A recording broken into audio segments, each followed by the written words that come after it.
Good morning. How's everybody doing? Welcome to Taper John. Welcome back, everybody. Just making sure everything is working. There we are. Now we'll bring on some tunes and wait for everybody to show up. So, how's everybody doing tonight? I hope everybody's fine.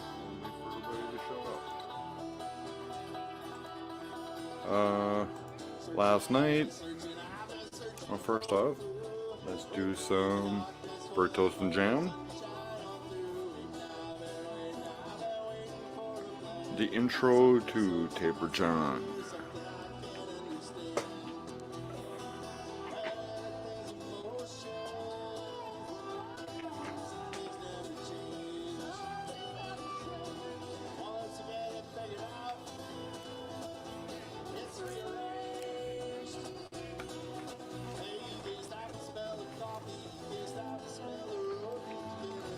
So, I went out last night and I recorded a band, or a guy from my band, who's breaking out solo.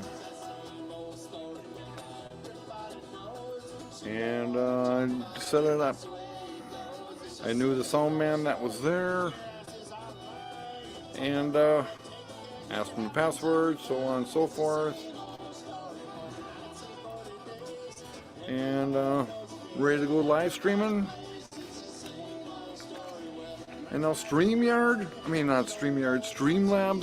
wants us to join Streamlabs Prime. When did this take place?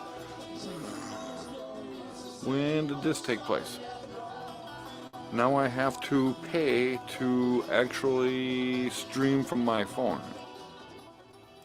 That's right, I'm turning the music down. I actually have to pay to stream from my phone now? Via Streamlabs? When did this take place? The last time I probably streamed a band was probably a month ago? Hey, Crazy Cajun, welcome. This is Sunday Morning Hangout number 2, where us tapers and audiophiles and YouTubers can actually interact and chat. We kind of had a halfway decent turnout yesterday and without publicity, so I'm hoping this works today. So I'm a little angry at that last night. I did not know that that's gone to pay. Everybody's charging us now? That's a little bit of BS. That's all I got to say about that one. First, I need 1,000 subscribers to be able to stream right straight to YouTube. Now we work around that. We get Streamlabs mobile, and now I got to pay for that. No. There ain't nothing different. And I'm glad you're doing awesome, Crazy. And is this the first time you were here on my channel?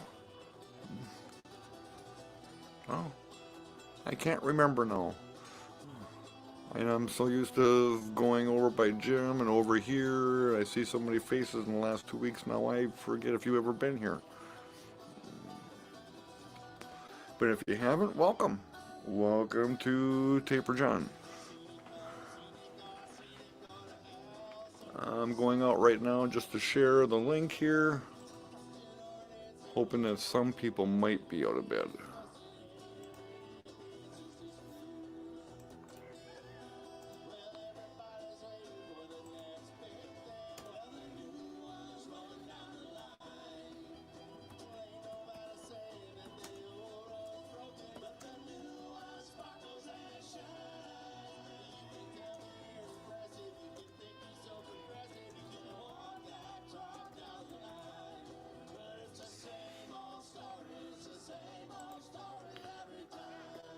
Alright.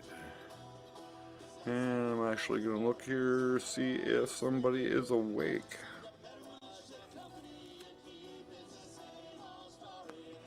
And I don't see him awake yet, so.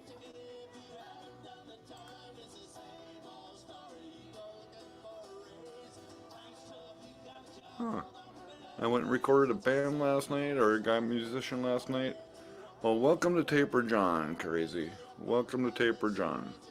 And apparently somebody that I recorded last night had a birthday today and didn't tell me about it last night. Well, I'll have to do something about that today. So, this is where we hang out. Does anybody want to come on? Hang on, I'll do this real quick. Oh, actually, no.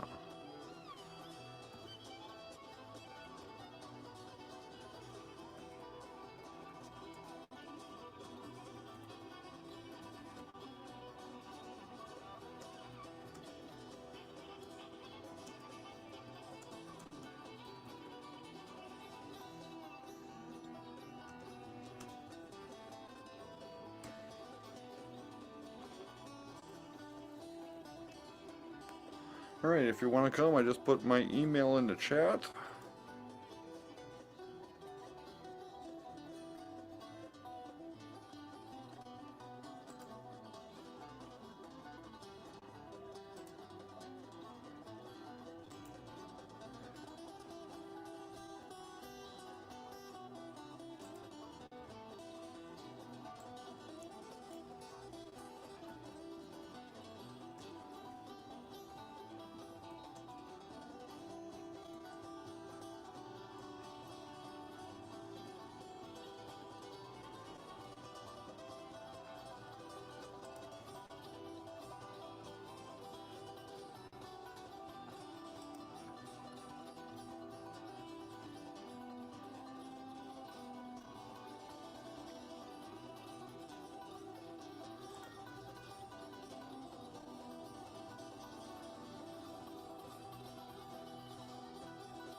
Aww.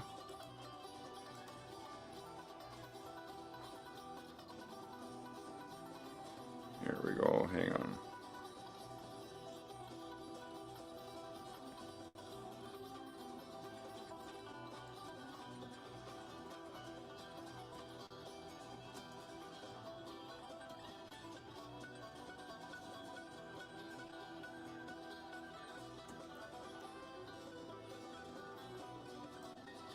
There we go. So if you want to join the stream, the email's down below.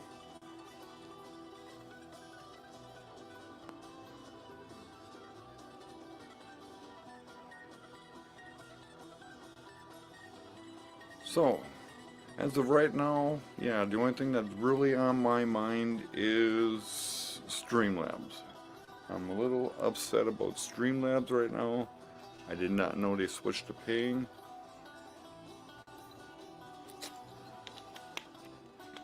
And Crazy Cajun, I know you kind of know a similar or some stuff about me, but we are tapers. There's roughly about 900 of us in the US alone. We're a dying breed. We record concerts for hobbies and enjoyment, and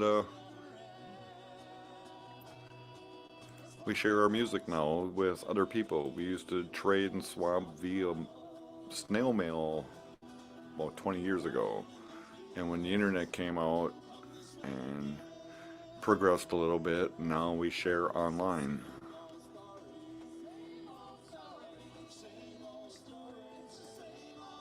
And what I'll do, since right now we are kind of quiet and we got some droners in here,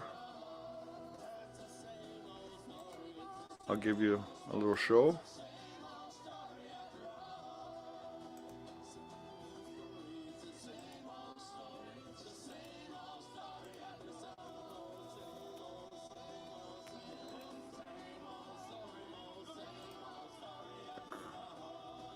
Actually, we'll do this. Yeah, I like this better. Okay, so what this is actually my personal, how I'll go here first. This is my personal section, since I am a uploader, so I get my own little area, so you can just look at.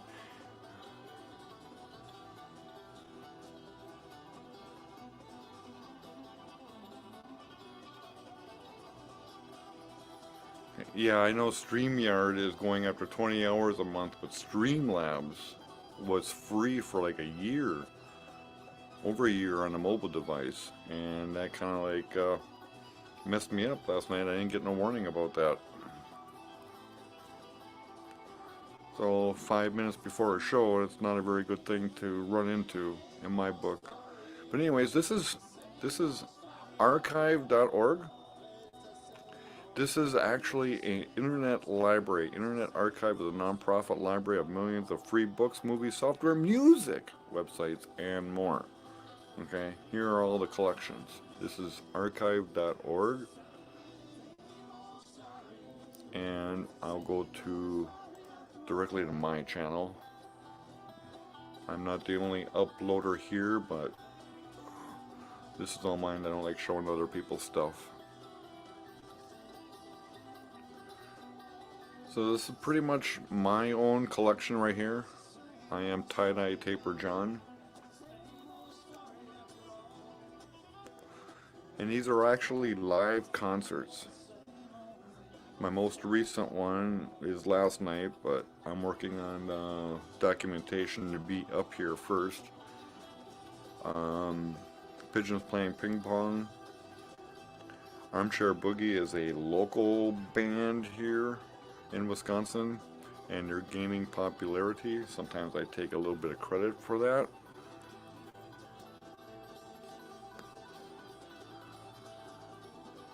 I think they got a little popular because I shared them one time. This is from a festival, Yankee Coalition, Dig Deep. Played them yesterday too. And you can actually search, and it's totally free. Totally free. Right now they're asking for their annual donations, but it's totally free. And you can actually click on a band,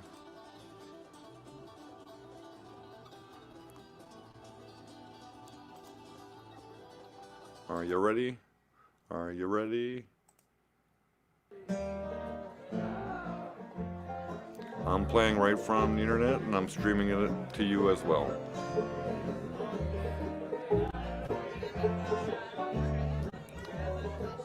And I can turn the volume down. You can play it right from your computer.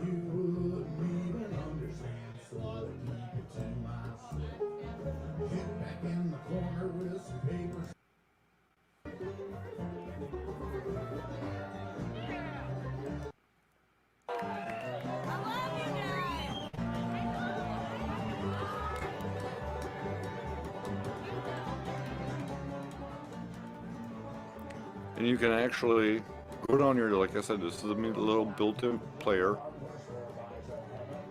And now you can go down here, download options. You can actually download for free.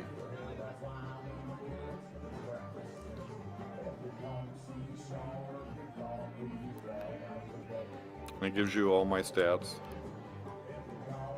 what I used, where I was, what I used to record. I was 5 feet high, one stage, 1 foot off the stage.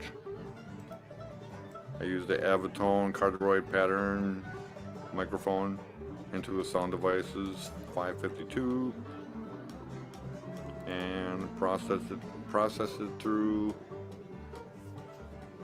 Audacity, not Audition.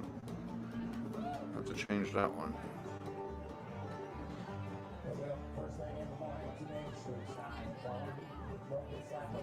So this is like one band, and actually I have obviously 382 uploads. So I do a lot of concerts, and now I bring it over to YouTube, and I'm sharing over there as well.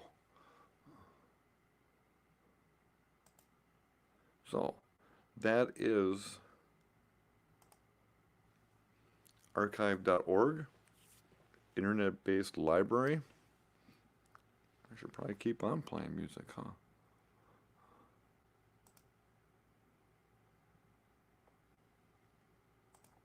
I could always do that.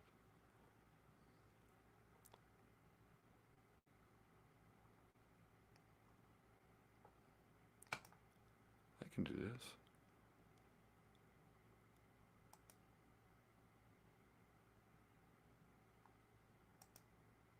Please welcome Wheelhouse.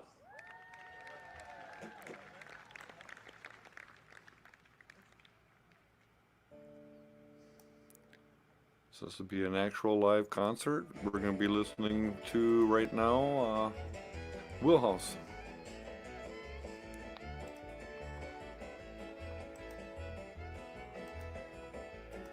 I got a lucky penny in my left foot boot. I gotta make some money, gotta earn some loot. I got a girl I gotta marry, and I gotta buy a suit. She know it. Dad's got a shotgun and his Swiss we gotta shoot. I only made a briefly many years before. And this will be Wheelhouse live at the Reedsburg City Park, June 27, 2019. So any questions about archive.org, recording, concert recording, taping,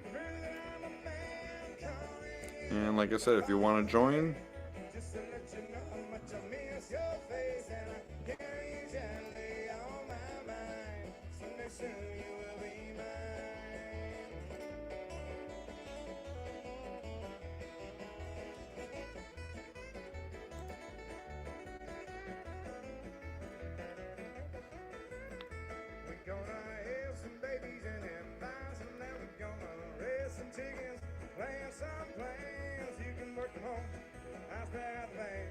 take care of each other till we make a final stand. Think of you 100 times a day. I'm waiting on Jim to show up. I don't know where Jim is. I figured he would be at Starbucks. Someday soon you will be mine.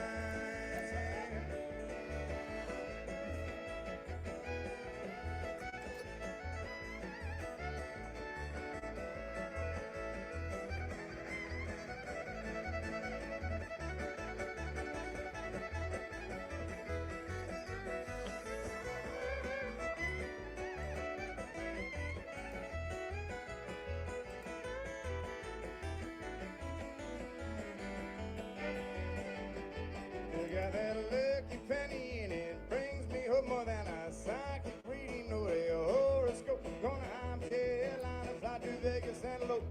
I stride the penny so at least one can broke and think of you 100 times a day. And all I have to do is change your name and I hear you gently on my mind. Someday soon you will be mine. Calling you. Nope. Apparently still sleeping. Let you know how much I love your face, and I carry you gently on my mind. Someday soon you will be mine. Someday soon you will be mine. Someday soon you will be.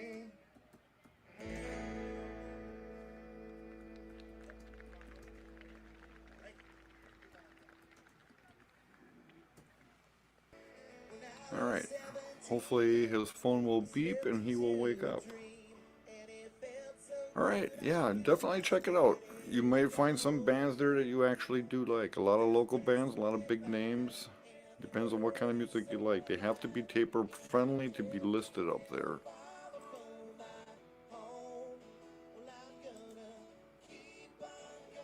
And that's what I'm working on for last night's musician. He's already here under a band, but he also has to get his own little thing going, or I would have to put it under his band's name, and sometimes that's not kosher.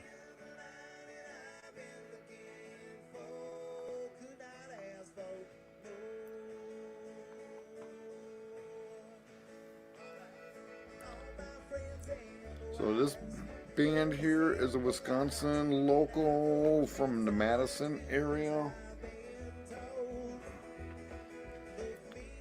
And they actually do some really good Pink Floyd.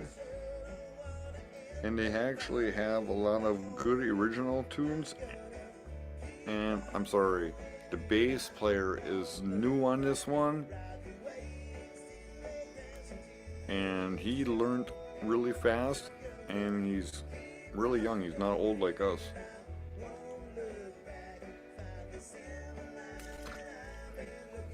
Well, thanks for giving me a like and a share. So anyways, here on Archive, this is my main platform. And YouTube is actually, I just decided to come over on YouTube. I started out a few years ago just doing clips and showing somebody a good song or whatever, but sometimes it doesn't work out quite right, you know, you get it? So then actually a while I decided, well, how about if I just do a whole set? And it's like, well, how about if I do a whole show? Oh, I can live stream this? So then I just started from there, you know, just naturally kind of like built up. I don't monetize. If I monetize, I get copyright claims. Yes, I do. I mean, every band that I record does a cover of somebody at one point or another. So I get hit a couple times per show. There is no problem. But if you're here on YouTube just to make money, yeah, you're going to lose 10 cents here, 10 cents there, 10 cents there. They're getting their percentage. I think that's fair. It's totally fair. So I see no problem with that.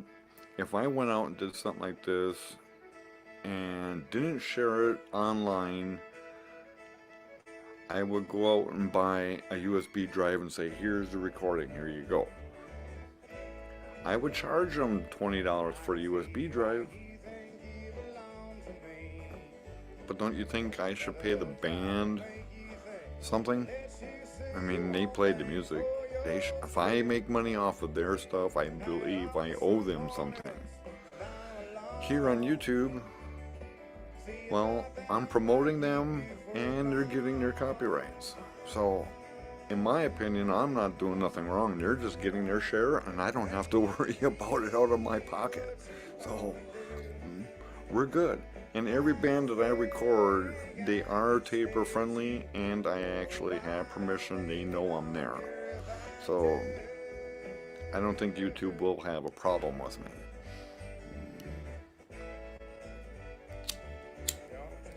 Now, am I going to be rich? No, I ain't going to be rich. Somebody could donate, buy a shirt. It's called supporting local music, paying it forward. The band plays the music. You might have paid to get in. You helped out the band. My stuff here with the copyrights, well, I'm helping out the band too, and I'm showing up at the show, so, and I'm helping them promote, in a sense. I'm not ripping them off. I don't look at it that way. I'm sharing and promoting. That's the way I look at it. Because a lot of people ain't gonna like this kind of recording because you're gonna hear chat. You're gonna hear the crowd noise. So if you get a soundboard copy, well then, you know, they may be a little different. But that is what should be paid for, and that's where they can release the CDs from out of a live performance. It's through the soundboard. I'm doing it from the back, not bothering the sound man. So it's a catch-22, and you walk a very fine line. We do walk a fine line, and yeah, as long as we stay within the guidelines of everybody and follow the rules of the road, of the trade, we should be good.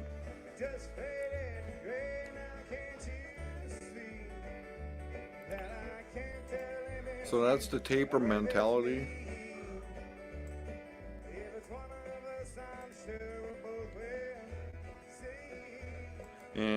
guys hear me over the music, or do I need to turn the music down a little bit?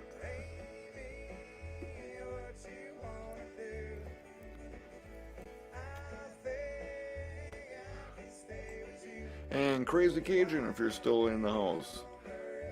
I got another sign from Jim yesterday. The subscribe button came yesterday. I thought that was pretty cool. And then he also gave me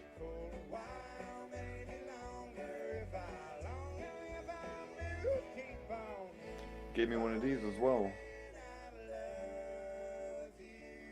So then I put a business card in. And what I like about them is they got that little edge, little gold-plated edge. You can actually fit it right on top of a coffee mug. So in the summertime when you're camping, you can actually keep the flies out, and you can actually promote Taper John. So I thought that was pretty cool. So I'm going to see about getting a bunch of these on Amazon actually. As soon as I figure out what they call them.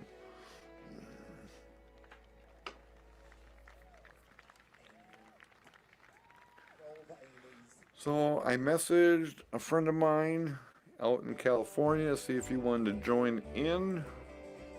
And like I said, if anybody else wants to join in, all you gotta do is just send me an email. You can join the stream. We can have a multiple screen here. Kind of makes it look like I makes it feel like I'm not talking to myself.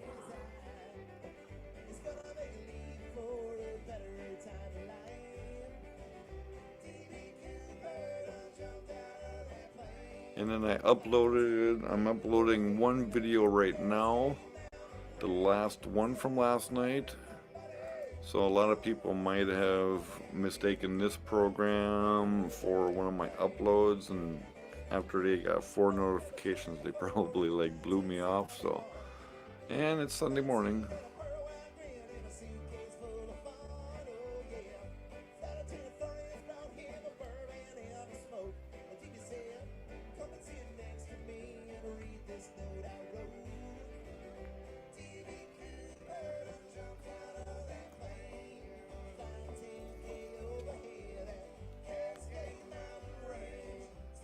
Oh, looks like I'm the only one going live.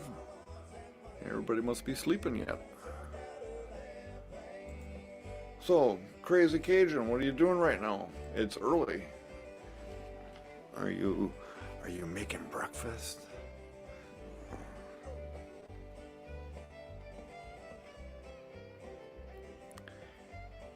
And actually, what did I... No, I didn't eat nothing fancy yesterday.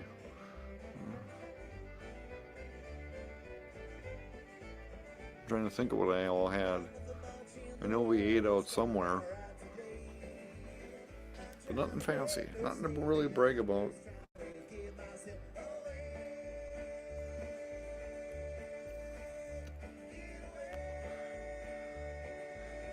Good morning, Jim. How's it going? You're at Panera Bread.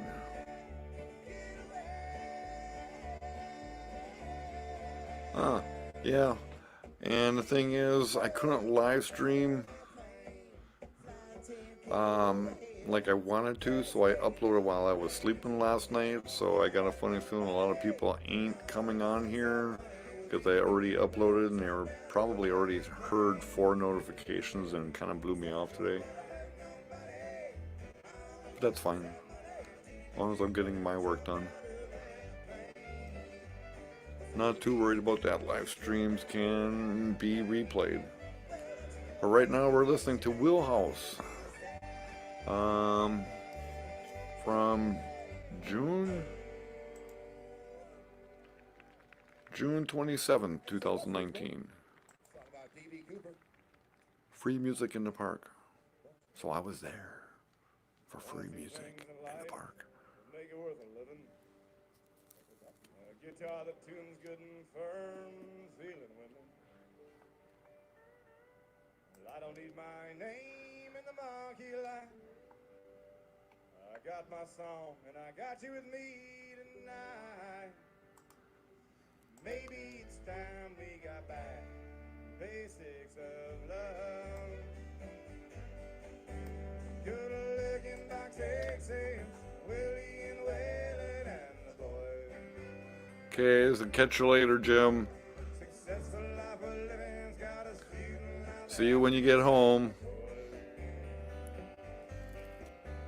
swing. Hank Williams Payne songs and New Balance train songs and blue See, you pay good money for coffee at Starbucks, and their Wi-Fi is really slow. But you go to McDonald's, spend $2, and you got a halfway decent Wi-Fi. Go figure.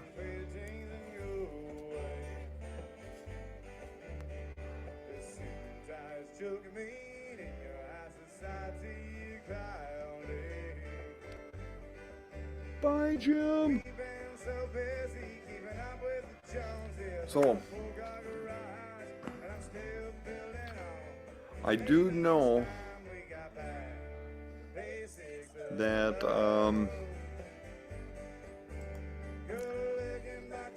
we're going to go live with Jim, but I've also got some errands to run, so I'm hoping that I could leave this chat earlier and do some chores before I get on with Jim, so I might be late for Jim. I'm going to do this for about 2 hours and see who actually pops in. I know everybody's waking up slowly. Pretty soon they'll be getting up and checking their phones.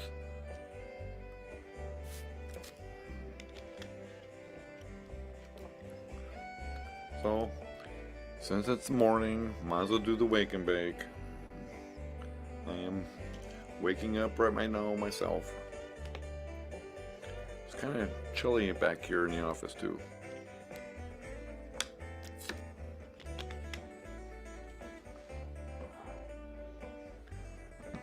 So that's how I became a YouTuber.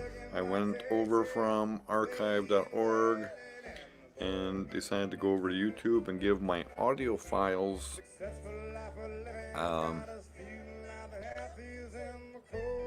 eye candy, as I call it. And working out better than I expected. And now that I'm able to live stream, well, was able to live stream, I have to work around that, I guess, today somehow. Figure that one out.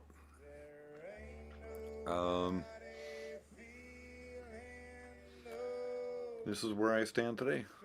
But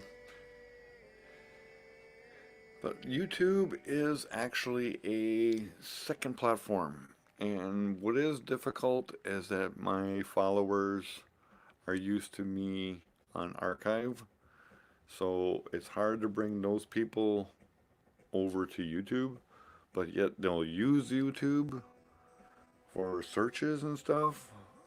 But it's slowly taking effect. So we're going with time. And I found out when I tried to get 1,000 subscribers and everything that I was just simply trying too hard. And I noticed that things happen in mysterious ways, and it's like growing up all over again, if that makes any sense. But this time I'm enjoying the ride. So I take it one step at a time. I'm more patient. I'm shooting for one goal, and then all of a sudden I see something else happen way over here, and I'm going, well, this is still pretty good. I'm amazed. So it's how we look at it. It's how we look at it. I went from 30 some subscribers. I shared out, told people what I was doing, and I got barely up to 100 subscribers. Just barely met And then when YouTube wanted us to get to 1,000 subscribers, I just asked a couple people and they spread the word for me, and all of a sudden, bam, I got like 300 in one day, or actually about 2 or 3 days. And now that I'm gaining popularity here with the creators, now I'm up in the 400s. I expected if I got every follower from a local festival around here, I should have easily have 1,000 subscribers. But a lot actually don't actually subscribe. And I upload way too much. If I'm uploading a band's performance, so that's going to be 5-6 videos right there. So some people actually say, okay, this guy's beeping me too much, man. I get that. I get that. So it's hit and miss. People know I'm there, and that's all that matters.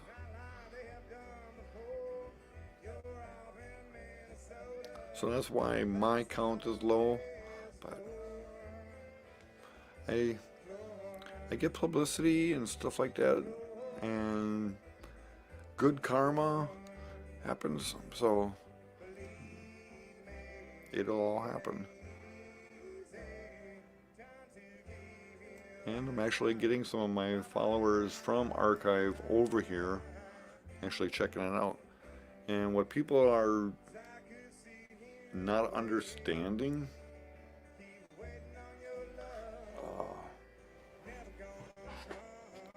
is that I found a way to get my quality audio onto my videos. It took me about 10 months to figure that out using an Android device.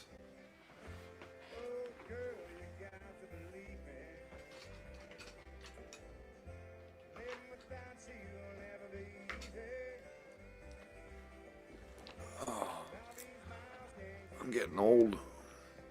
But here's the trick. All you need is either one of these, which is a TRS headphone jack. 2 rings only. This end goes into your phone. See the 3 rings versus the 2?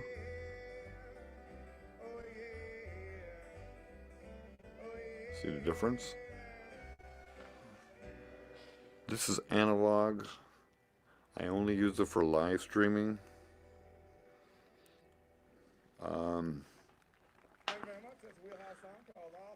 When I upload, I give you digital music, and I use an OTG cable. This, and it's got whatever my phone is. This one is Type C. And then I have a tiny portable USB interface that I use as well. And that connects the 2. And then I have one app if I need to that I need for the digital sound. The live streaming, I don't need it, but right now I'm having issues with the mobile OBS studio, Streamlabs. So that's what the people don't understand, is I'm actually giving you high quality audio through the videos. Otherwise, most people that use their phones, you know what they're doing. They're covering up the mic with their phone, and they're going like this, and you're picking up everybody all around you. See my hands? See my hands? So you got that off of that phone mic. Here, I just got this.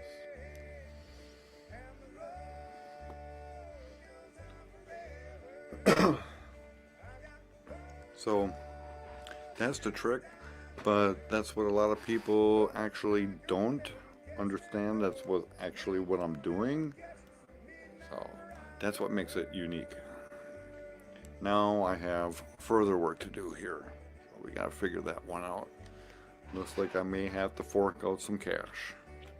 So donations are always welcome at Taper John. You're either paying for some software that I have to use, or you're putting gas in my gas tank to get me to the next show. So buy a shirt, simply donate. That's cool too.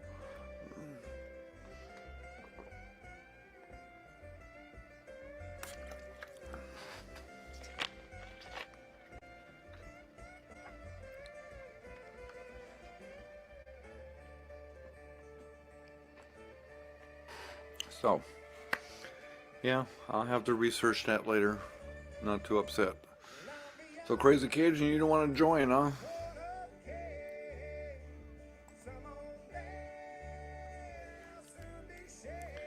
Obviously, Jim's not going to join. He wants to save his voice for this afternoon when we go on his channel.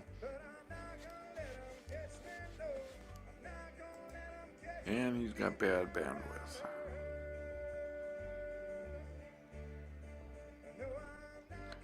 TCM Drone was here last week and he was chatting pretty good with me.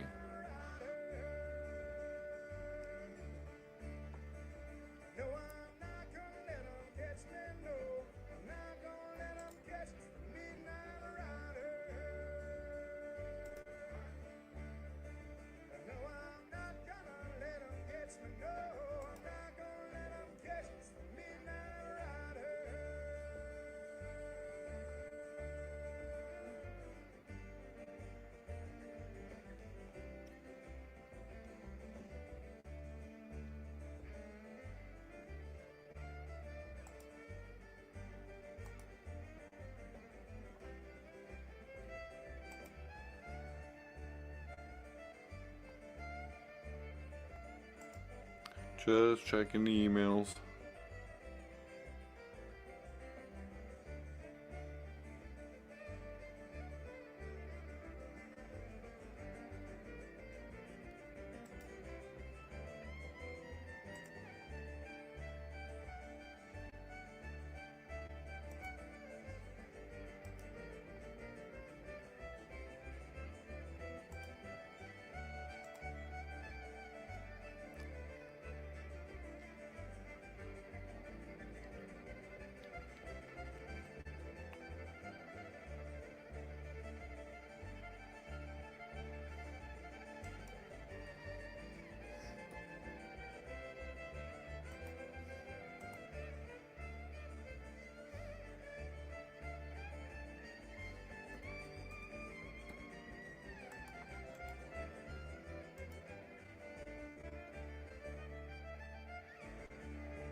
I'm playing around here on the stream, searching the social media, checking my email, seeing what's going on, and I'm actually listening to music as well. So, sorry for I'm being quiet, but that's why I have the music playing in the background.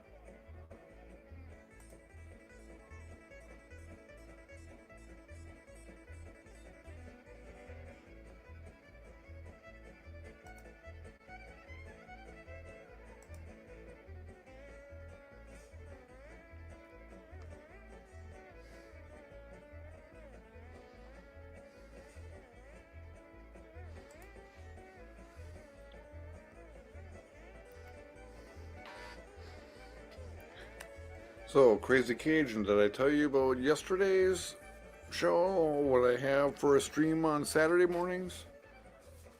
If I did, I'll tell you again. Saturday mornings I put on a show called Wake and Bake. That's pretty much for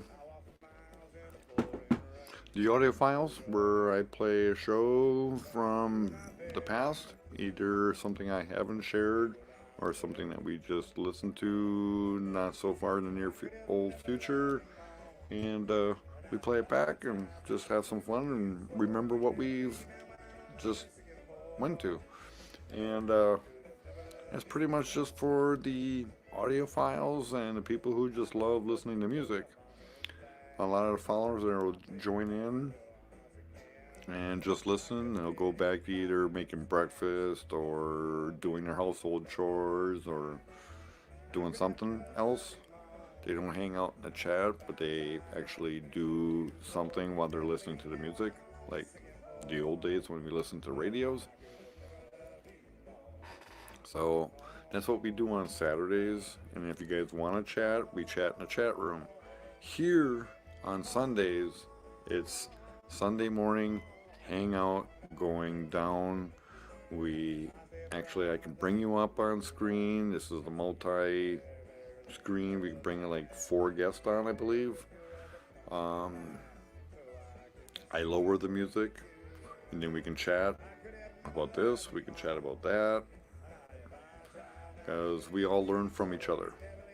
I am now becoming a drone expert, but I also learned a lot of photography tricks in the process.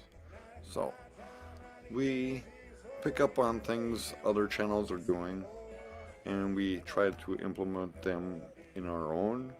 You know, it's a constant learning curve. So, and a lot of things change overnight, so we're all learning.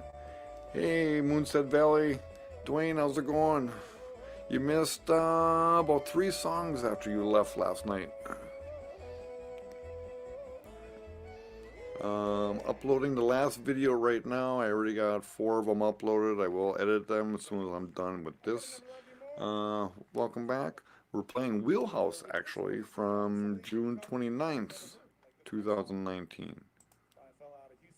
Yeah. Oh, June 27th, 2019. Reedsburg City Park. Sorry about that. I was off by 2 days. So enjoy the music while you're driving and rolling around.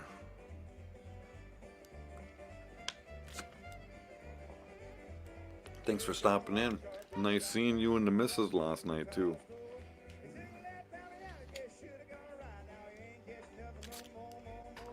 Right now we got Crazy Cajun living down in Florida area. He's listening to Wheelhouse with us. And I call him the saucier. He knows the sauces, man. So if we ever get down there, we get some good Cajun food from Crazy Cajun. And Crazy Moonset Valley Farm is actually his own little farmer, and he grows his own food as well. So you might have some things in common interest. Moonset Valley Farm is also on Facebook. Check him out.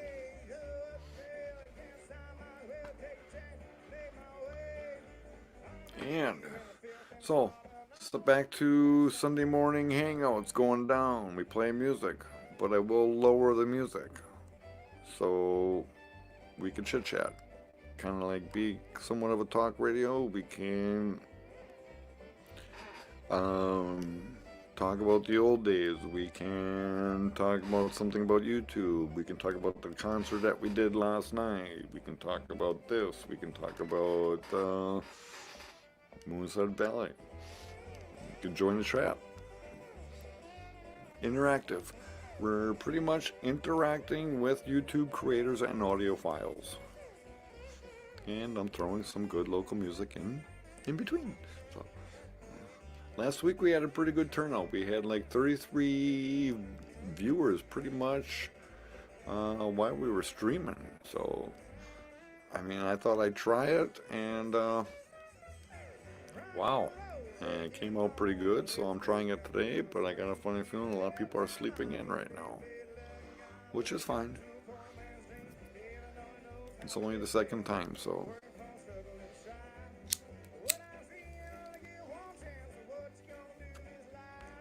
So, audiophiles, welcome to Taper John's Sunday morning hangout going down.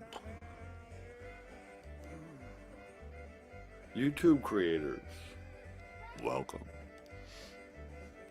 to Sunday morning going down.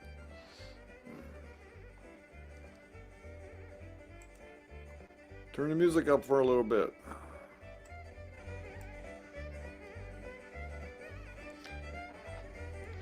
And Moonset, Dwayne, how is the audio on your end? Can you type real quick and just say, hey, sounds good? I'm assuming it is, otherwise you would have complained. I love my audio critics. I love them. They are so cool.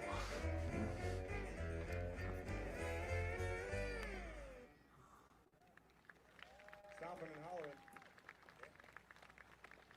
This was actually a pretty good show that day. Rains in North South Dakota.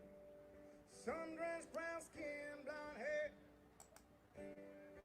Black blue-eyed show, such a weary old soul. I do my best not to stay. Sooner or later, that old truth is coming out. So I thought I'd tell you right there. I've loved you since the moment my eyes laid upon. This much I think is sweet. Don't let me go. Don't let me go. Sometimes dreams are all you have left to hold on to. Nobody knows what the future might see. Hold on to you, child, while you hold on to me.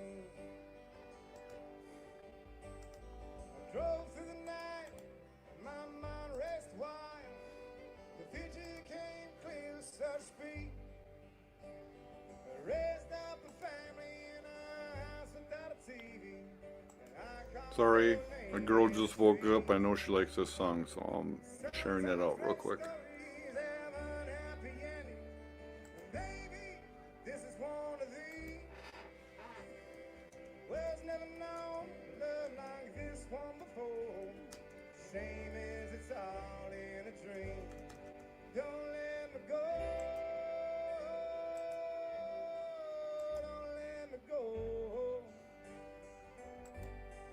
Sometimes dreams are all you have left to hold on to. Nobody knows what the future might see. Hold on to you, child, while you hold on to me.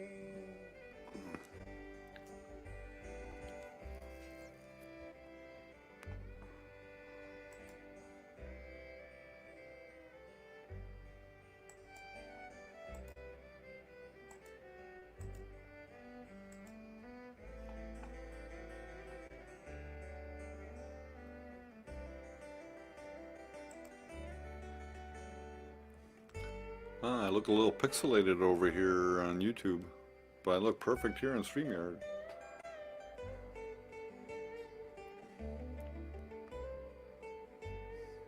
Don't let me go.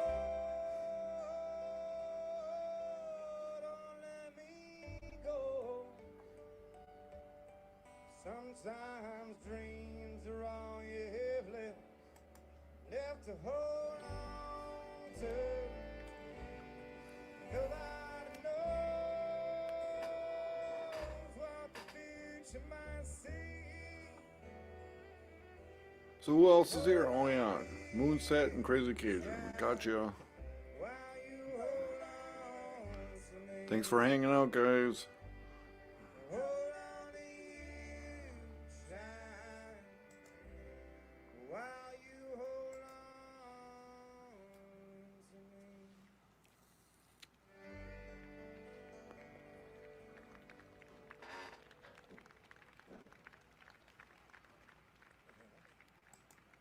sensitive side of feelings. We're sensitive. Your feelings. We do have feelings. Quiet Song demonstrated clearly that we have. That song available on one of our records, as is this next one. We wrote about the great state of Wisconsin. It's got about everything you'd want in a state, place to live, except no NHL hockey team. The song's called Ain't No Hockey in Milwaukee.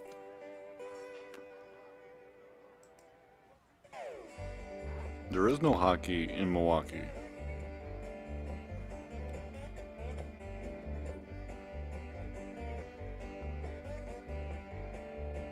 It is a fact. It really is.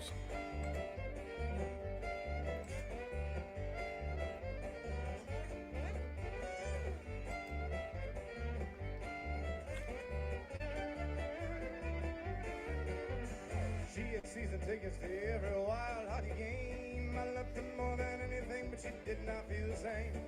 Said we need to talk because we're not on the same page. She done my ass and made me pack my about hockey bag. Back home to Wisconsin where we don't have any jail. The Bucks have been rebuilt and the crew puts me to hell. I wish I had my own team to distract me from her now. There's no hockey in Milwaukee, there's no woman in St. Paul. No hockey in Milwaukee, there's no woman in St. Paul. I drink to forget her, but I can't forget it all. I wish I had my own team to distract me from her now. No hockey in Milwaukee, there's no woman in St. Paul. I want to root from Minnesota, that would be a sin. Think of her every time I hear the name again. What I can't forgive is how she hung me out to dry. And I'm sitting in our seats, it's in her eyes, that next guy. There's no hockey in Milwaukee, there's no woman in St. Paul. I drink to forget her, but I can't forget it all. I wish I had my own team to distract me from her now. No hockey in Milwaukee, there's no woman in St. Paul. If I was from Chicago, then the Hawks would be my team. If I was Colorado, I'd take the Rangers or the Leafs. East Coast is too far away, can't get on TV. I'm stuck here all alone, and my cross-state rivalry. Yeah.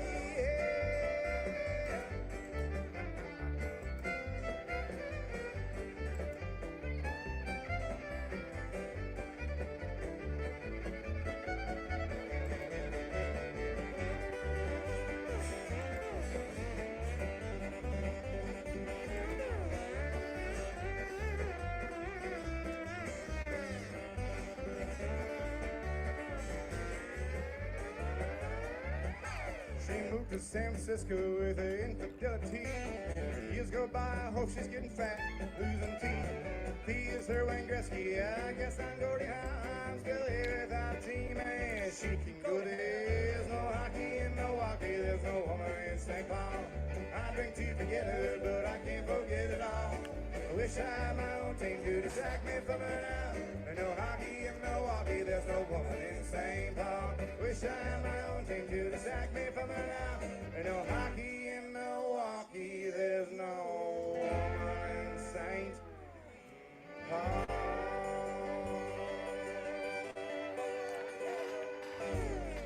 It's true. It's all true. And this is Wheelhouse. Live at Reedsburg City Park, 2019, June 27th. And I just emailed a guy, Adam, who is a kind of a new taper out there, so if he has any questions, he can definitely join the chat. I just emailed him, waiting on him to respond, see if he wants to join in, ask any questions. In the meantime, we're going to go back to listening to some of the music.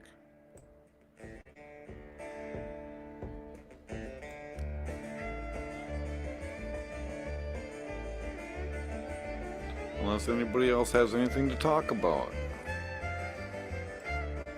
You are welcome to join the chat. That's what this is about today.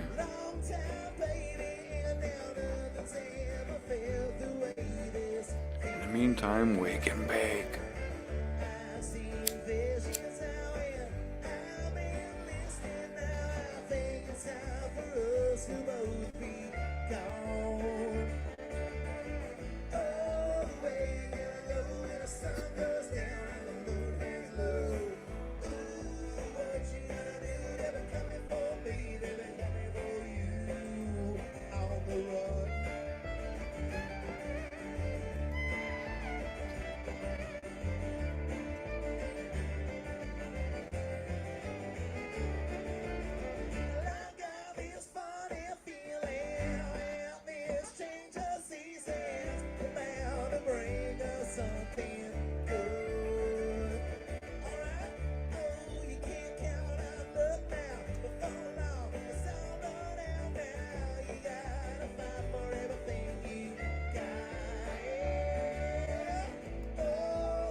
Listen to this, Cajun. Listen to this, Cajun.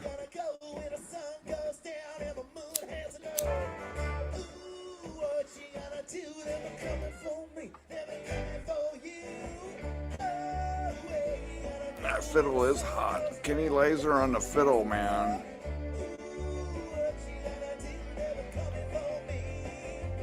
I come for you.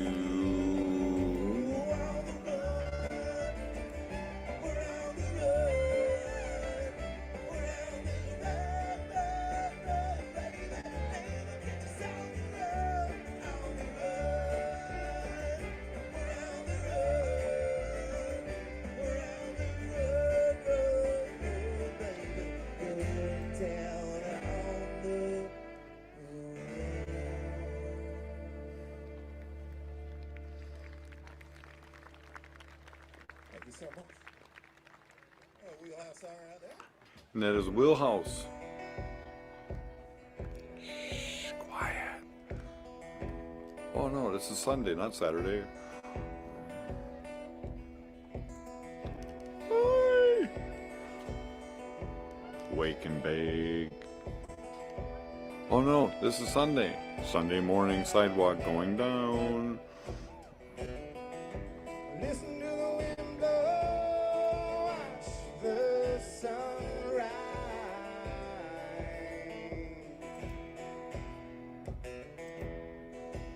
Run in the shadows, damn your love, damn your life.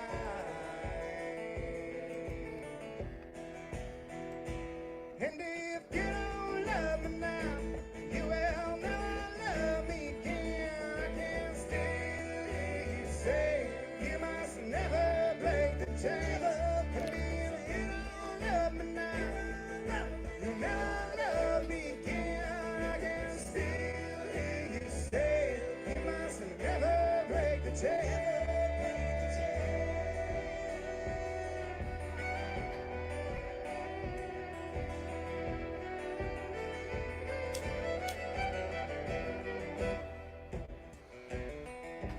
Listen to the wind blow, down comes the night.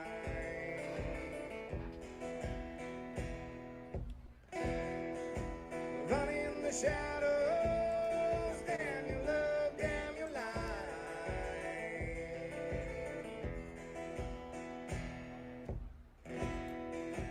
Break the silence, damn the dawn, damn the light. And if you don't love me now, you will never love me again. I can still hear you say you must never break the chain. And if you don't love me now, you'll never love me again. I can still hear you say you must never break the chain. And if you don't love me now, you'll never love me again. I can still hear you say you must never break the chain.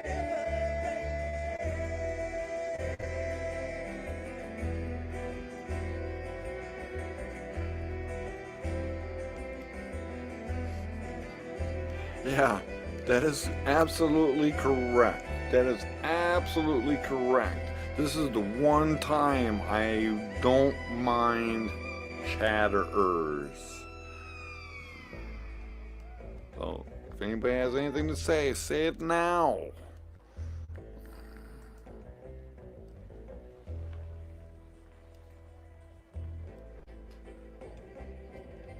Come on, Kenny, go, go, go, go, go.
chain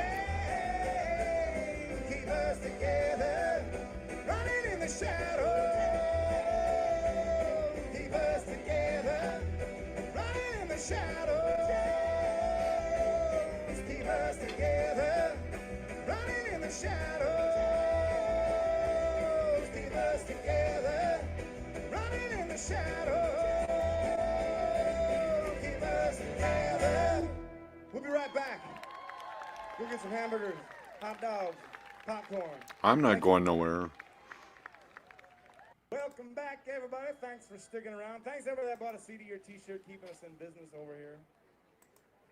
A beautiful night to sit in this beautiful park, in this beautiful city, in this beautiful state. Listen to some all-right music. We hope we're providing some all-right music for you. Thank you. This next song is featured in a film, a movie, our movie debut. Song's movie's about the Green Bay Packers called The 60-Yard Line. The song's called Tonight.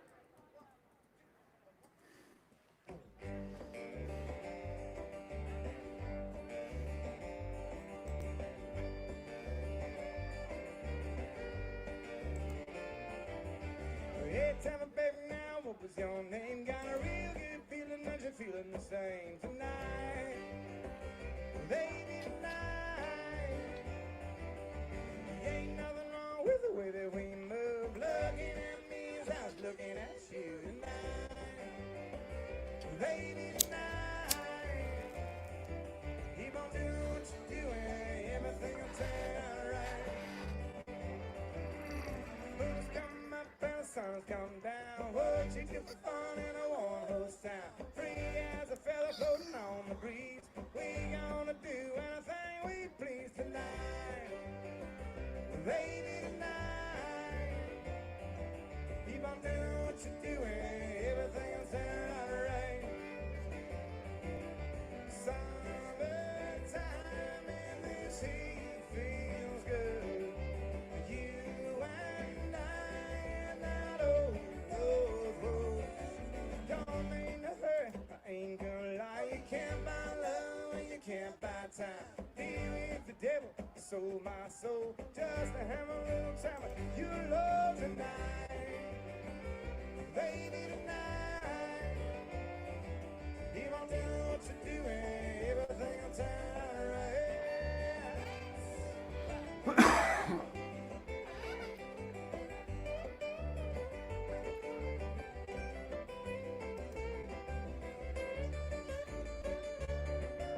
No need to rest, we're sleeping, we're dead. The moon and stars, they start singing like lead. Don't really matter the shape I'm in. Gonna dream the whole way back to Madison tonight.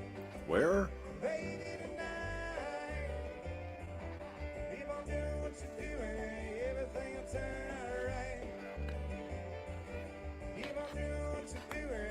Everything will turn out right.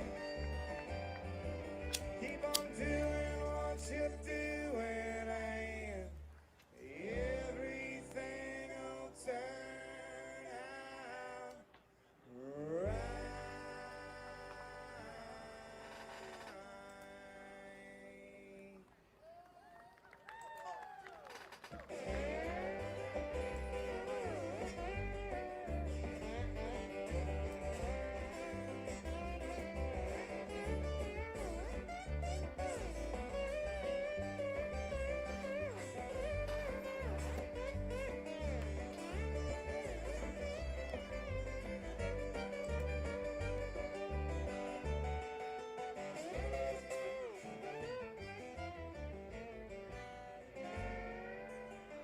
So once again, this is Taper John, Sunday morning hangout going down. Yes, that is a pun on words. Yes, it is.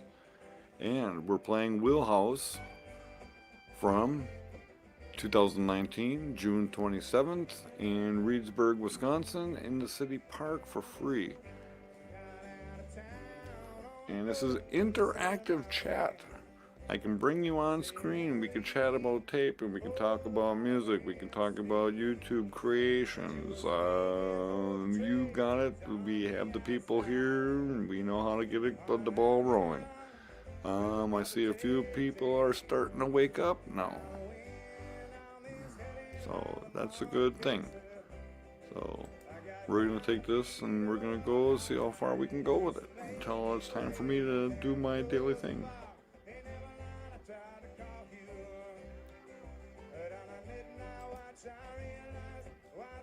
So this is Sunday morning hangout going down. We listen to music, but I will lower the music to chat. Saturdays, wake and bake, we chat via the chat room and we just let the music play. So, you got questions, you want to chit chat, you want to piss and moan about something, come on.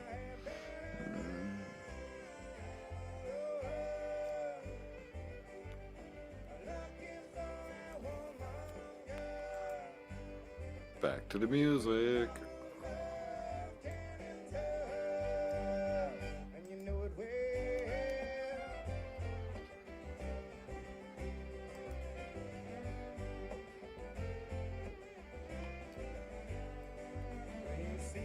Southern Cross for the first time. You'll understand now why we came this way. Cause the truth you might be running from is so small, but it's as big as the promise of the coming days. So I'm saving for tomorrow, dreams of a dying. And my love is an anchor tied to you, tied with a silver chain. I have my ship, and all the flags are a-flying. She is all that I have left. Music is her name. Think about how many times I have fallen. Spirits are using me, Lord, your voice is calling. What in heaven brought you and me cannot be forgotten. 'Cause I have been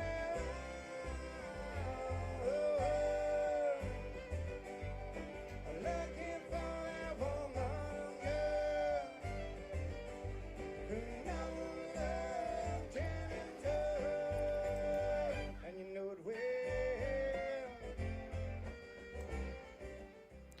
Yes, Dwayne. I did say that I have a way to plug in an external mic to an Android phone. Yes, that's where I am unique. That's where I'm actually. I just had them.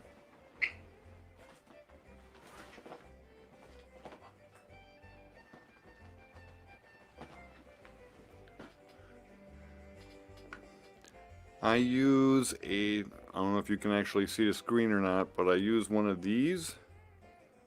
It's a Type-C into a regular female USB-A.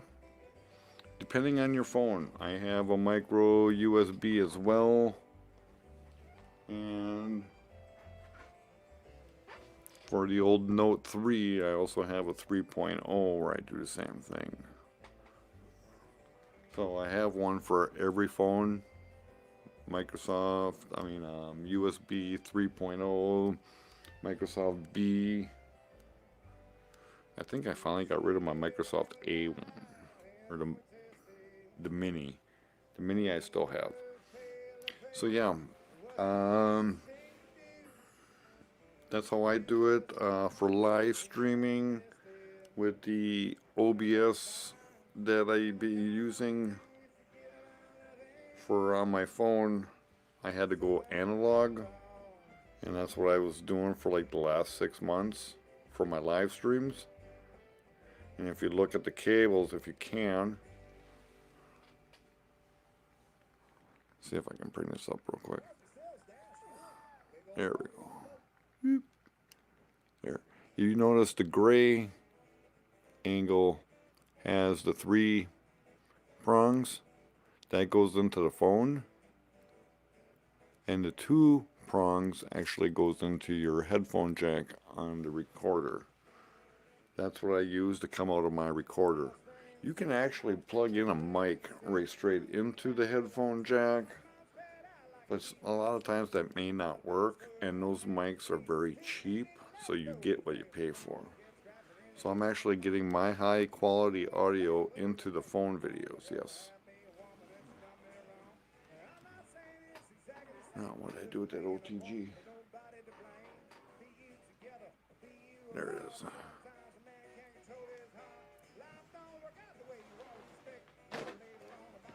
So, I hope that answered your question. I do use a software. It's an app driver just for the USB aspect of it onto the phone. And I use that when I do the videos. And then that actually takes the audio quality from my recorder and puts it into that recorder and converts it and keeps it at 24. Well, actually no, it downgrades it to 16, but it still gives you the good quality digital sound and not going through the analog jack. So it's basically drivers, you know, behind the scenes work. So, and that one cost me almost $7, I think, on Google Play.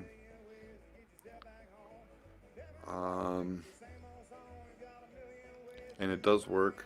The guy who introduced me to that was a guy from Android Central. Ironically, his name's Jerry. And he kind of looks like him, a younger version.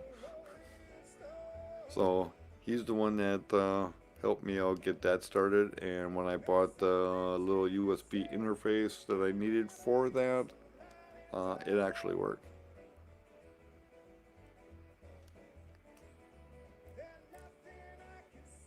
So I hope that answered your question.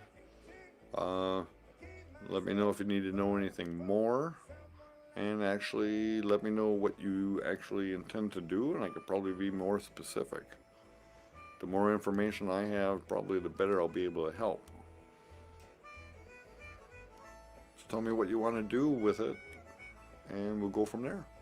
Because maybe that's all you need is just a simple little Rode mic that you just like step in the bottom of your headphone jack. And by the way, if you look at most phones that were released in 2019, you notice that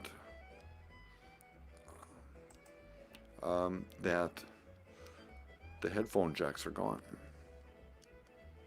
So that's going to make it difficult for me as well. So I'll have to figure something out.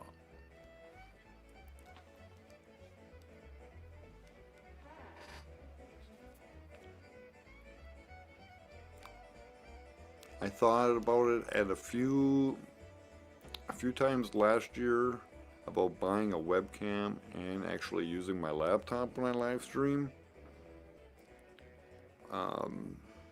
But then I don't like going, good morning. Jen's joining us. Dwayne's in the house from last night, Moonset Valley Farm. Well, good morning. And Crazy Cajun from Florida. Welcome. Didn't mean to interrupt. I apologize. Oh, you're good. You're good. So, yeah, give me a heads up on what you plan to do with that, Dwayne, and I'll see what I can do here for you. What kind of an idea do you have? Hey, hi, Janet. There you are. Good morning. So,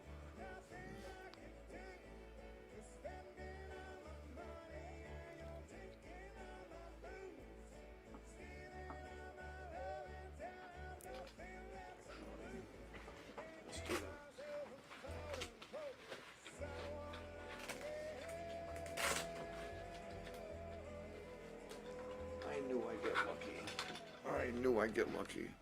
And Dwayne, if you're still watching, kind of like look over at your screen real quick.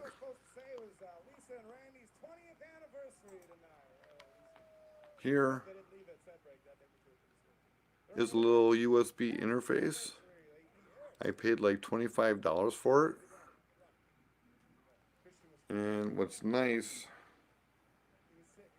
is that it's the USB, male, and then this OTG cable. Depending on your kind of phone, you may get Type C or micro USB, and you plug it in.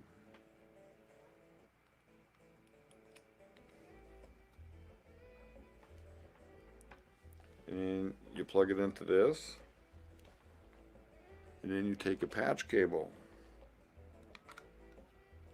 Now this is going to be in reverse. This end is coming out of the recorder. And then this is going into the USB interface, this thing. So then what I'll do,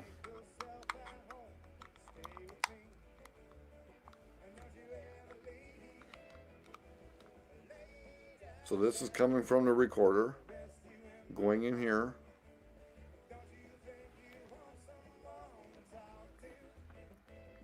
This is coming out, the line out of my recorder. Going through this. It'll go through the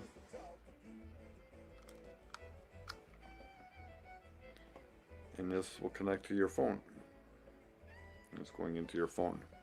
That's how I do it for my audio into my YouTube videos.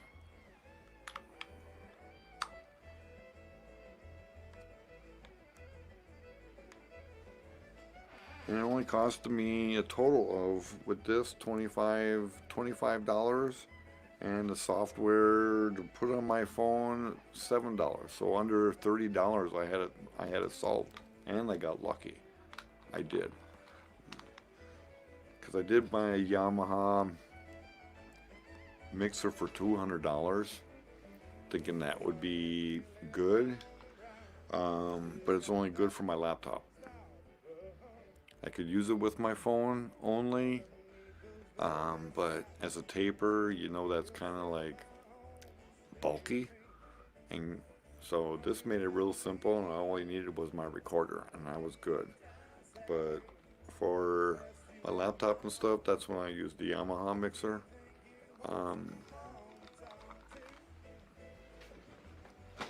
But the brain of the job is my sound recorder, and that is the sound devices.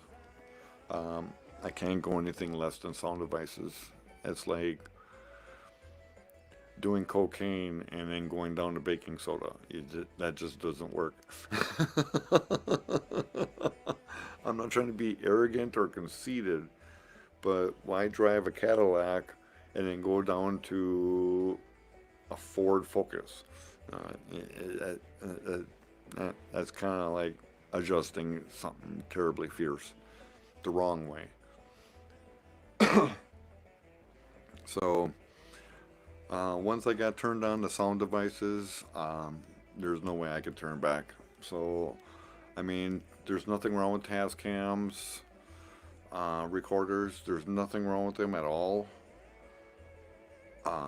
It's just me. I'm not trying to be arrogant, but I already know that everything that I need is going to be in that machine. I can go buy something for $400, but then I realize I'm going to need this thing here that's going to cost me $150. And then to get this to work, I need a cable, so that's going to cost me $20. So now I spent an extra $200. I'm just saying that stuff does happen every time. So with sound devices, I know what I got. I just need the cables. I already got my microphones. I'm good.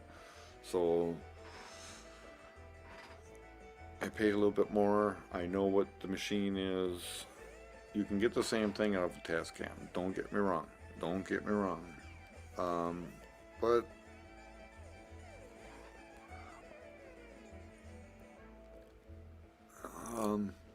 personal preference. Pretty much personal preference. I don't want my recorder having a built-in mic. I don't use the built-in mics. I'm too anal for built-in mics. I want my mics.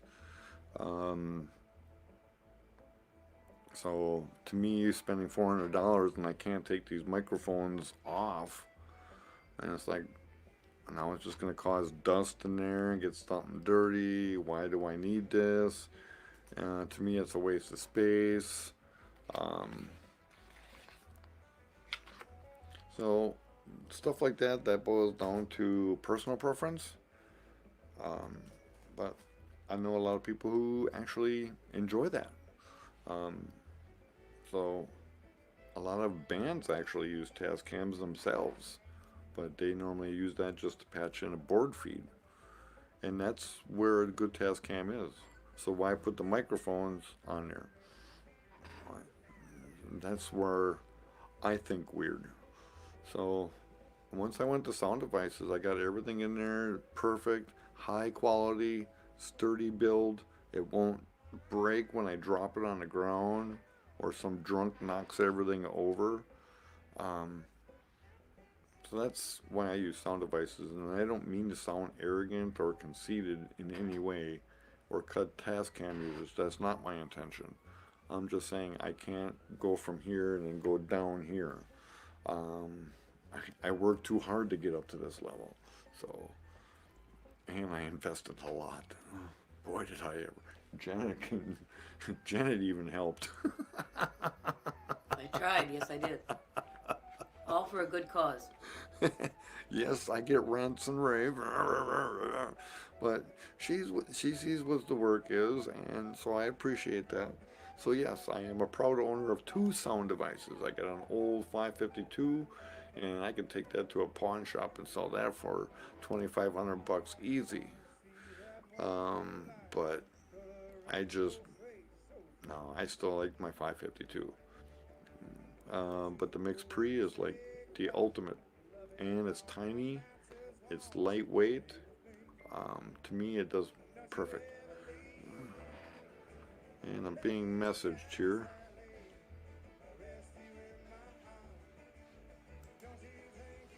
Okay.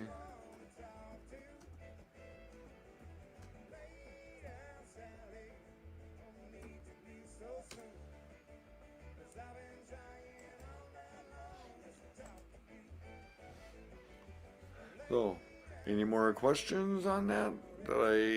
Did I confuse you too much there, Dwayne, or not?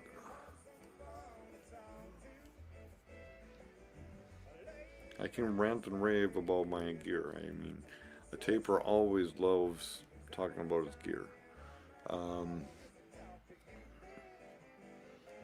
They're not bragging, they just need someone to let it out. It's like they're all excited, like a kid with a new toy, you know.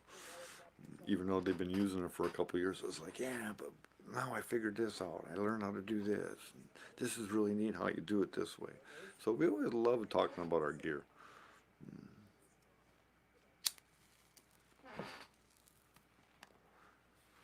So I did message Wharfrat. He is on California time, so I do understand it's barely 9 o'clock his time. So on a Sunday morning, I'm sure he's still sleeping.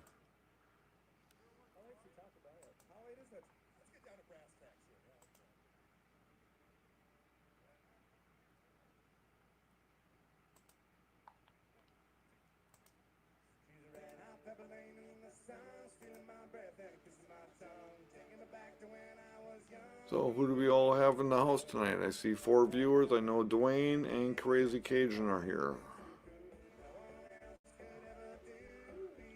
Who else is popping back?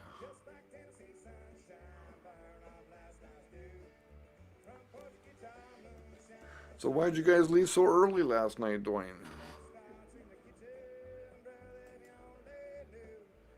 You only had another 20 minutes left to go.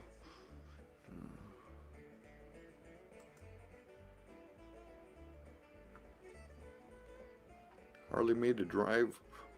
Yeah, the music was. And I'm sorry, Nick.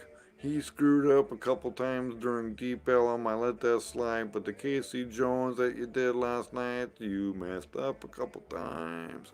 Test, test, test, test, test.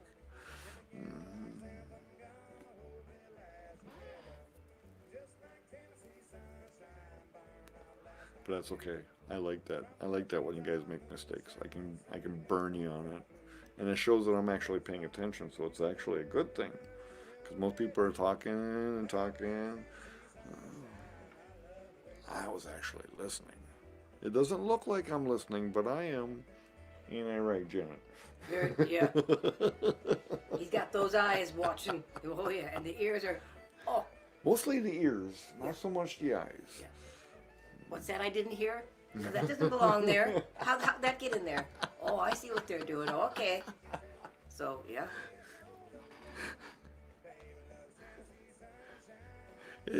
It's a trait that you develop when you see somebody too many times. You know how the song is gonna go, so you know you're into the groove, and you know, kind of know, but you know they might mix it up, and then all of a sudden it's like, oops. You know, the audience didn't catch it, but John did. That's a deadhead talking, people. A deadhead. Huh.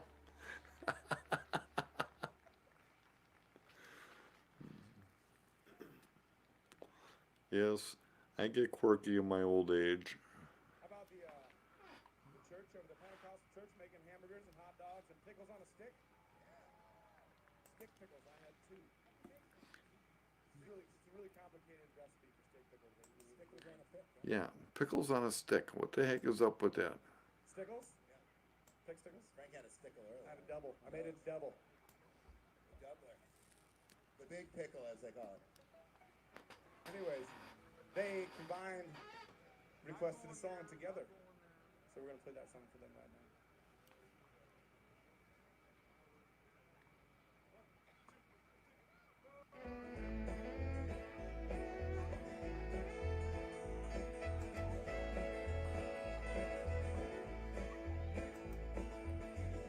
Almost heaven, West Virginia, Blue Ridge Mountain, Shenandoah River. Life is over there, older than the trees, younger than the mountain, blowing like a breeze. You're lagging way behind? Take me Yeah, it's terrible living out in the rural areas. I know how it feels. Oh my God, TCM drones in the house. take me home, country road. How's it going, TCM? How's it going? Are you in your little man cave today?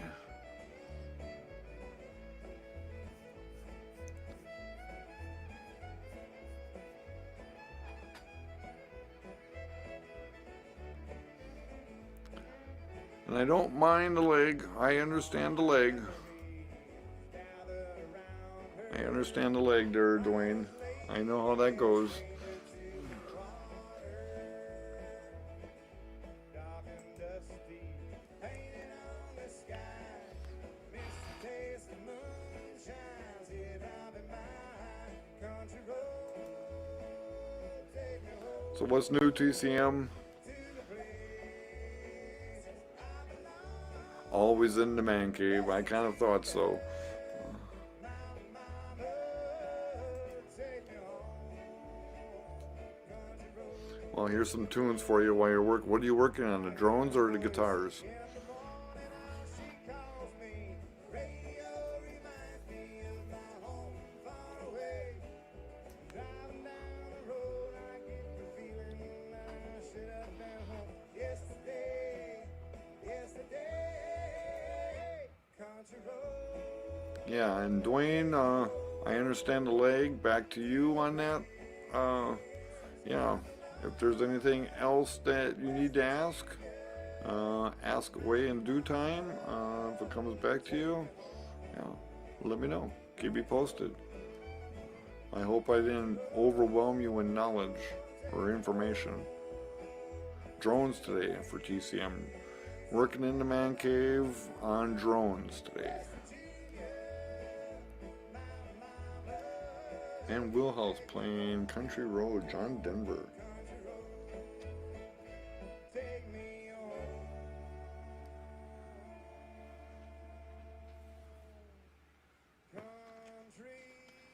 TCM Drone says hello.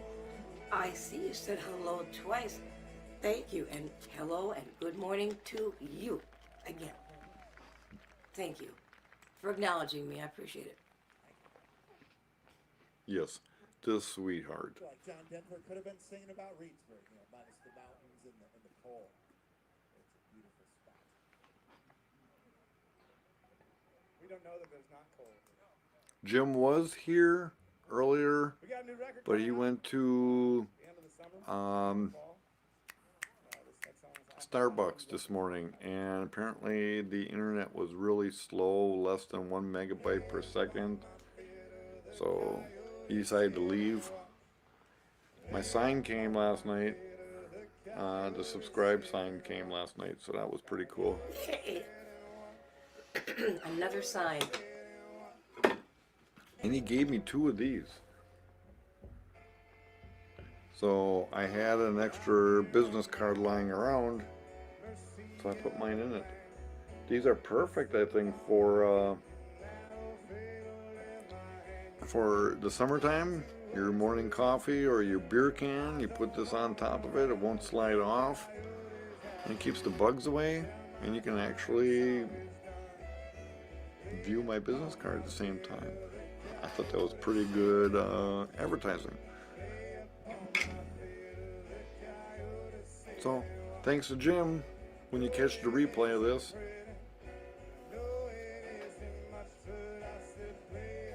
Very generous man. Very generous.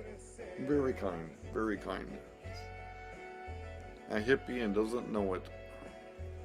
Oh no. Something like a deadhead. Oh, jeez. That could be. Janet's not a deadhead. Oh, no. Are you sure? I am positive. No deadhead tip. No deadhead tip. Yeah, she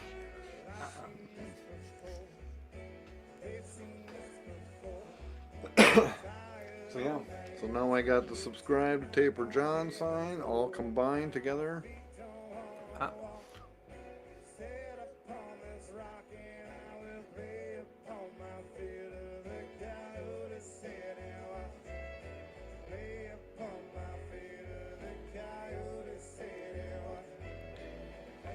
Into beat my K8s. What is a K8? In like a room, like, oh yes, the Up North Bar. I've never been there yet, believe it or not.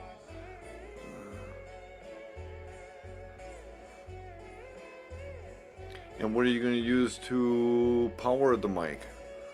What's the preamp? What's the source going? Okay, the source is going to be your phone. You're going to need some kind of a preamp, a Focusrite. You can get one of those. A lot of sound men actually use the Focusrite, and you can get them for about $100, $200.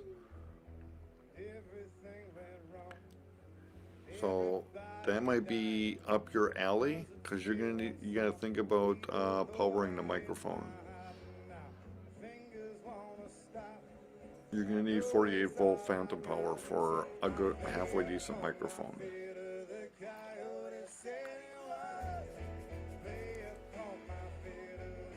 So think about that. I think we may have to communicate either by phone or Facebook Messenger.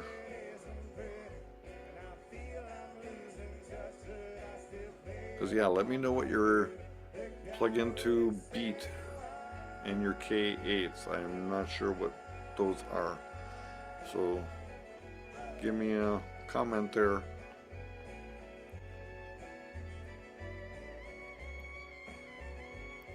And TCM Drone just got a new computer. Wow. Cam and mic all hooked up.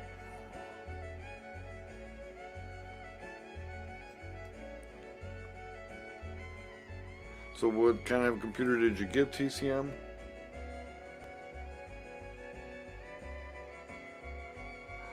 Yes, okay. I hope I didn't cause that. I didn't know that. I thought she saw me coming up alongside of her, and as a joke, I always do the opposite shoulder. I didn't mean to scare her. That was not my intent.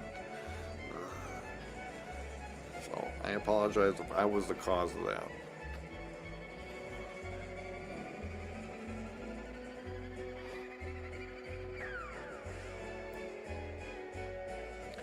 So, TCM drone, what are you running a mixer in between the computer and the mic? Or are you going straight into the computer?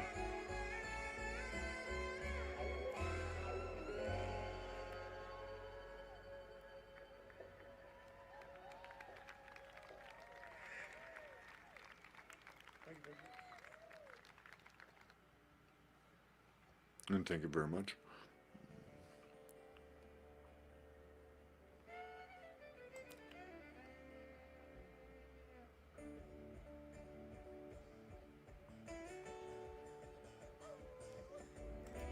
Oops. I'm gonna turn the music up since nobody wants to join.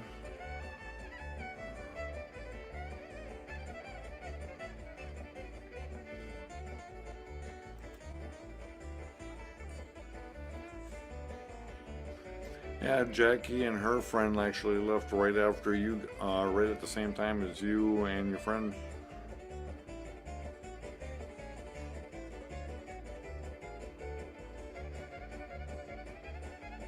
Oh, you got the Blue Yeti. Who else is using the Blue Yeti? Trevor from Australia that we met through Jim.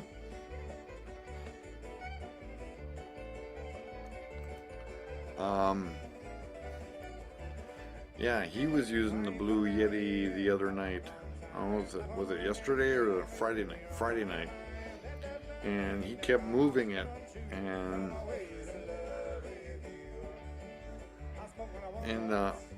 when it was right in front of him, it was perfect. But when he put it off on one of the sides, it's like I got the room echo with it, and I was getting feedback, and it's like I didn't like that too much. So watch out about that. Make sure that the Blue Yeti that you're using, you actually speak into the mic.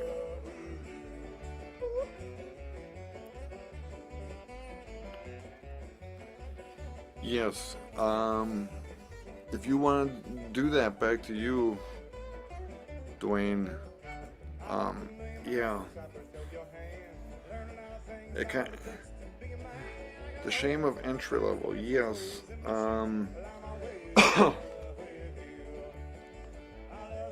It's going to be costly at first because yes, I honestly myself, I may have to go the Focusrite route myself into my phone, and I'm not going to like that because now I got to carry two recorders basically, because the Focusrite will be nothing but a preamp and a converter from XLR adapters to your USB. You'll still need that OTG cable, but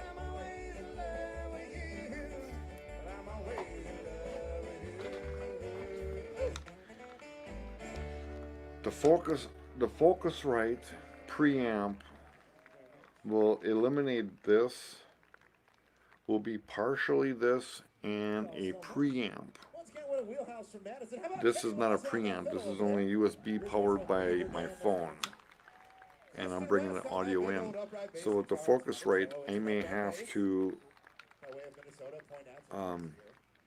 splice it in my audio from my recorder, from my sound devices, have to splice it into the Focusrite and into my phone. I either have to go that route or have to put a separate mic up myself just for my Android, and that I'm not going to like. That I won't like. So with the Streamlabs situation that I had last night, wanting cash because they want us to pay for using some of their services, I may have to go that route. I will do some investigating here in the next month or so. So I'm just giving you the same heads up. I'm in a similar boat as you. But yeah, if you want to go straight to your phone, you're probably going to need the Focusrite. And pretty much almost any mic then should work. Because the Focusrite is a preamp and it actually is a USB interface. So it'll can actually connect from a USB and go into your phone. Sad thing is, the other thing that you got to think about is the power. You're not, as a taper, you know you're never going to have AC power at your fingertips. So you got to find a way to power the Focusrite as well. So those are things you got to think about.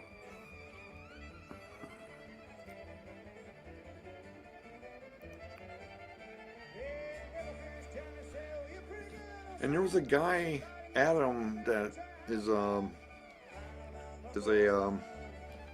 armchair boogie, wants to be a dedicated armchair boogie. And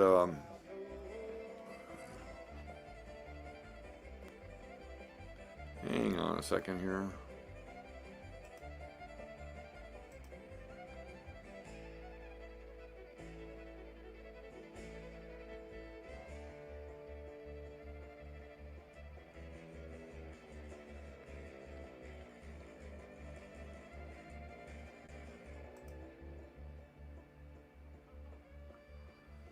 I don't know who you are, DJ Warning. But when you're going to ask me a silly question like that, when I'm talking about something else.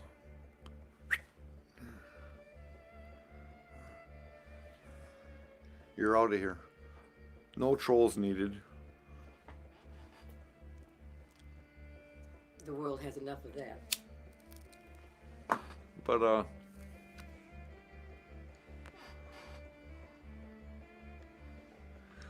where was I now?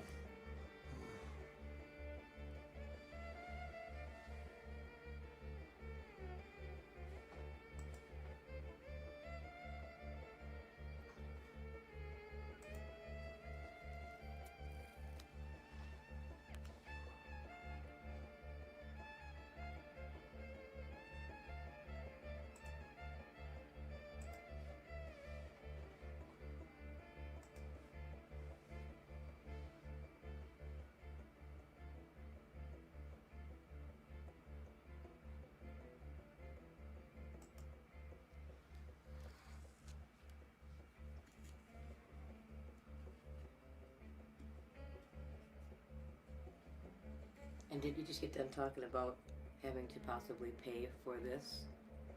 And you guys were not really wanting to do that. Pay for what? What you were doing last night? Oh, live streaming? Yeah. Yeah, I did discuss about that earlier. Yeah, and didn't you just get done talking about that with, Before this guy? Yes. Yeah. Yeah. Streamlabs now. No, we were talking about the Focusrite, I thought. I thought that's what this was. Well, that's going to be the replacement for the Focusrite. Ah. Or the Focusrite will be replacing that, possibly. But yeah, I had to pay for Streamlabs last night to be able to stream, and that must be like within a month, new. So I was not aware of that. I don't recall an email saying that we have to join Prime now. That kind of like threw me off. I have no problems using it at home here on my laptop, so it's just gonna be the mobile device situation. And that kind of like ticked me off at the last moment. No, I won't stream on Facebook. That I won't do because I don't like the audio quality of Facebook.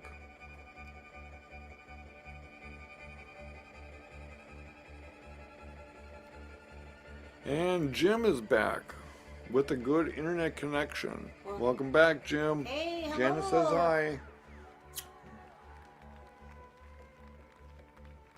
And I don't know who DJ Warning is. Is he a friend of yours?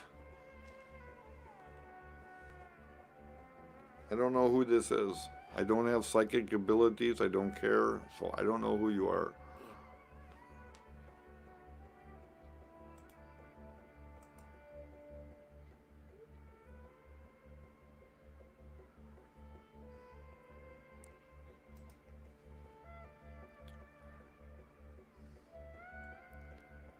And you're making fried rice. You don't know DJ, and neither do I.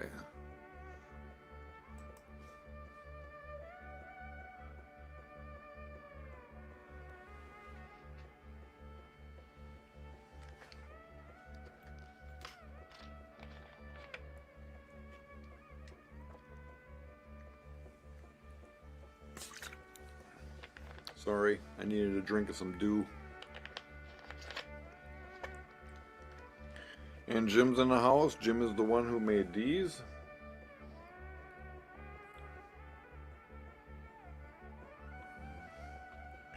And I got the subscribe button. Janet, do your little modeling thing.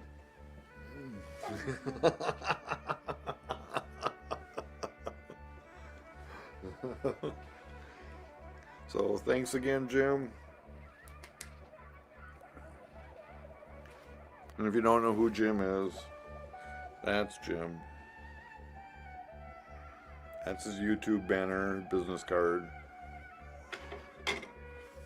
Can't show you the magnet because the magnet's already on the refrigerator. Yes, it is.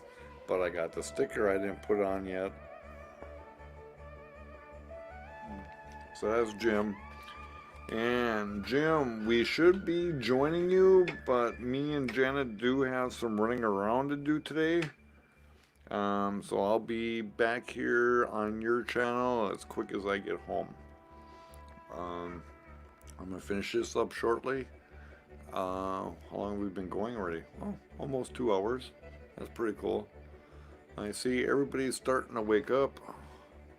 And Jim says, hi, Janet. And hello. Thank you for acknowledging me. I appreciate it. And the View Chaser's in the house. Good morning, View Chaser. Woo, welcome. You guys are all waking up now, are we? Well, you missed a little bit of a taper chat. Dwayne was asking me a couple questions. View Chaser's name is Danny. John, Janet. Pleasure to know you.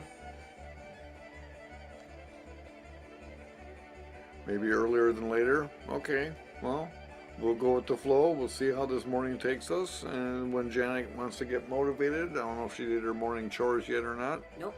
And so she'll probably pop in and out. When she tells me it's time to leave, we'll get up and get going. And we'll hook up on your channel as soon as we get back.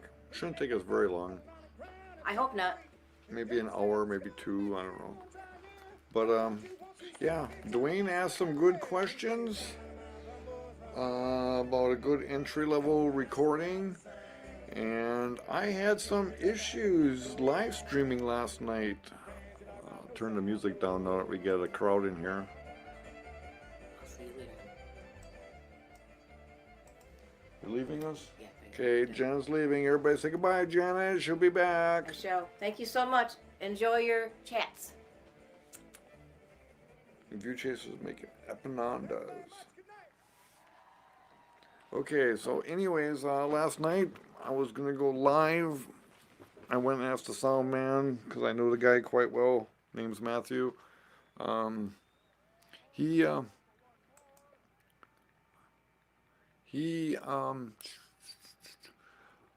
gave me the password to the Wi-Fi. I was all connected, and we were all doing good. And yeah, we did this. And I went to go start up the live stream and everything, and it's like I have no camera.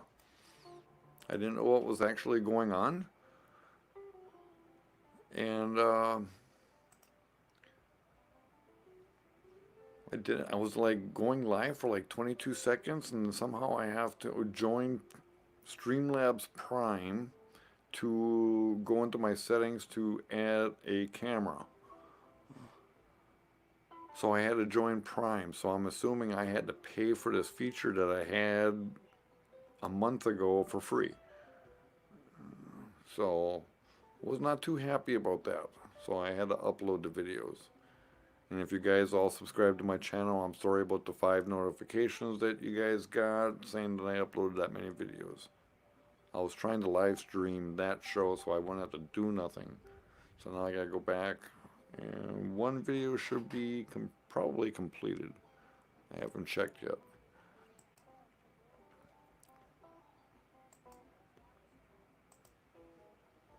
So I was not too happy about that one. Yeah. Okay, the last one was uploaded 39 minutes ago. Perfect.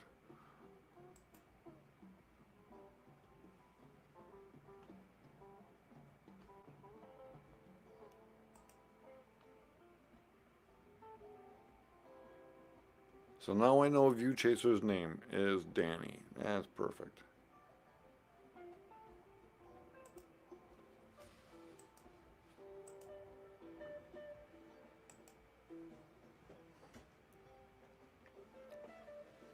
So that was the issue last night. Using mobile Streamlabs. But like I said, I worked around that the best I could. I just couldn't go live. Still got you good audio.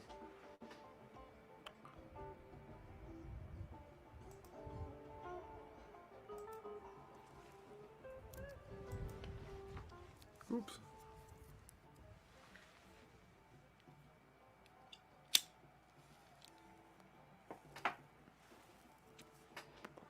And what you're hearing, if you guys have your headphones on, you're listening to this through listening through this through a stereo. You can hear the sound actually fading. That's actually the band doing that themselves. You gotta remember it's in a baseball field, Wrigley Field.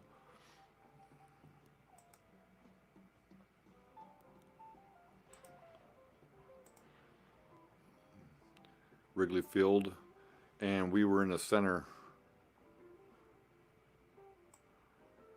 We were really close to the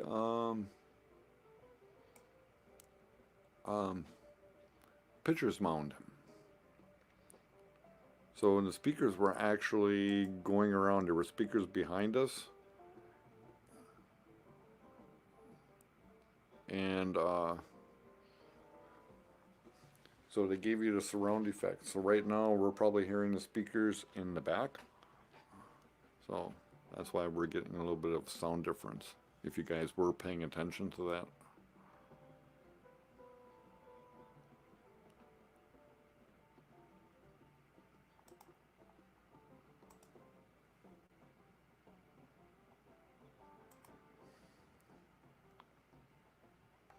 Oh, oh.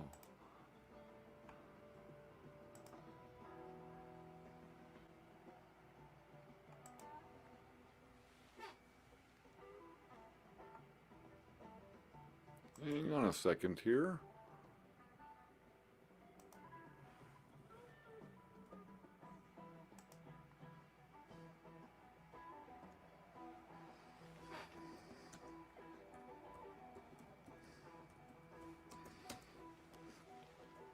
We might have somebody coming. If I can get him to join us, we may have a guest.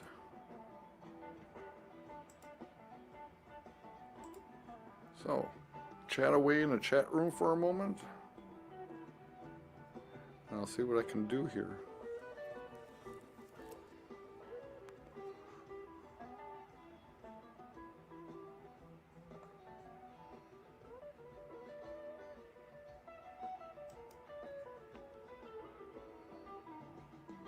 He's not answering yet. When did he go? Oh, he's only on here 3 minutes ago. Darn it. I missed him.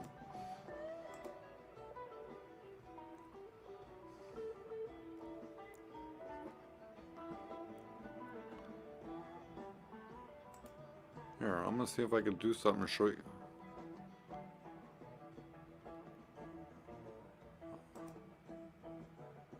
Alright, TCM drone, catch you later. I was hoping I could bring a guest on, but he left Facebook real quick.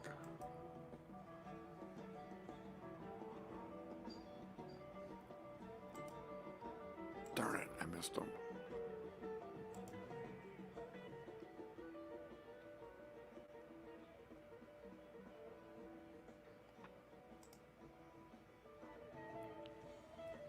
I'm gonna see if I can do something real quick.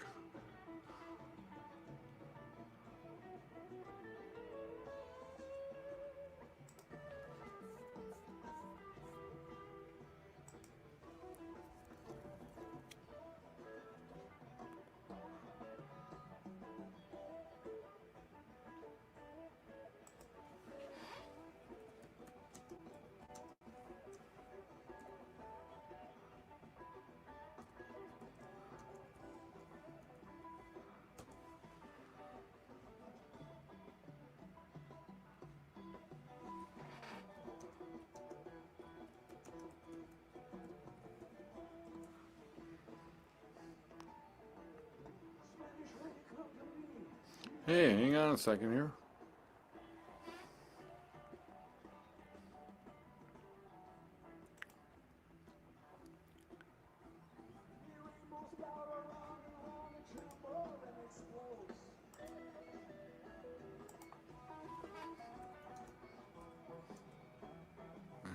Hang on here a second.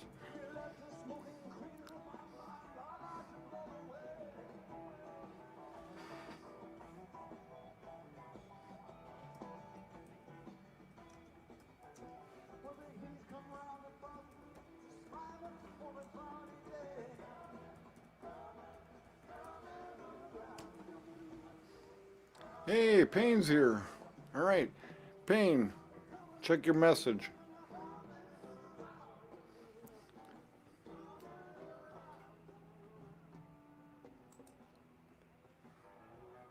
Check your private message.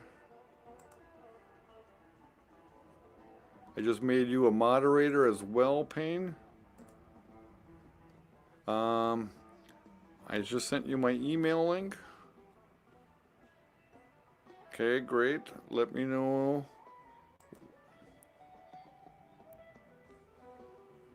I'll get you on here real quick.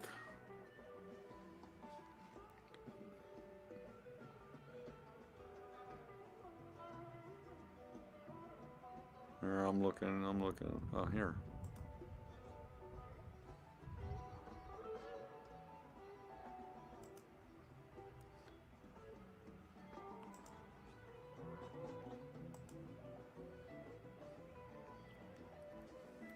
There's my email address for you, Payne. And as long as you're here, I'm going to do this. We're going to have a little bit of fun as well.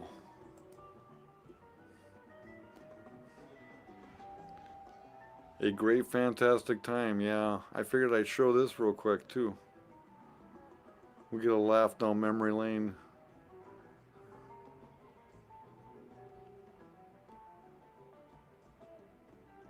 I'm finding it.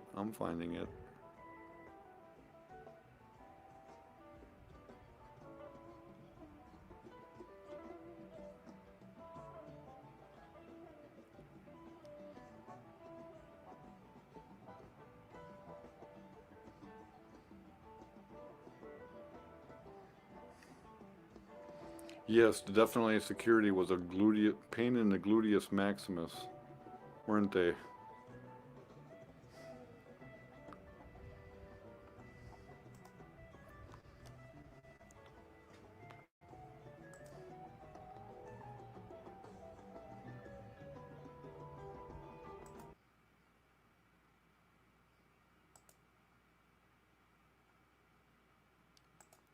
Hang on one second.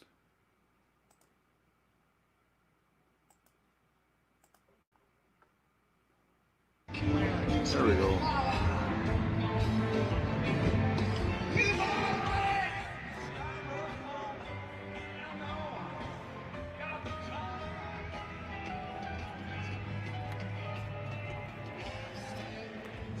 Did you get your email set up yet?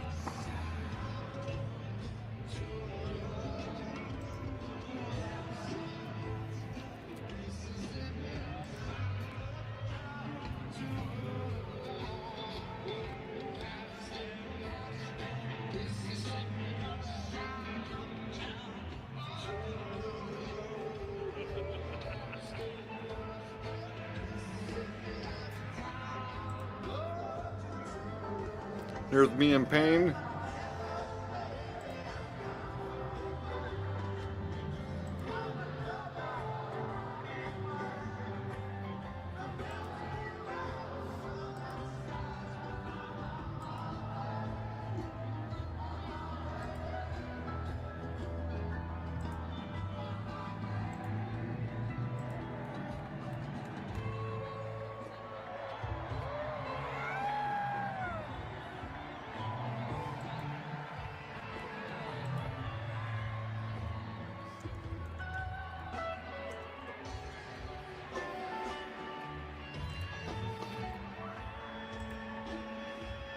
All right, Payne. I just sent you the link.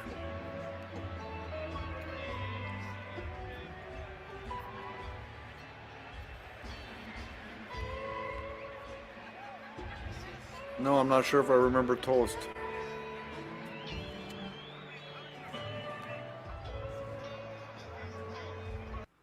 I probably have to see his face.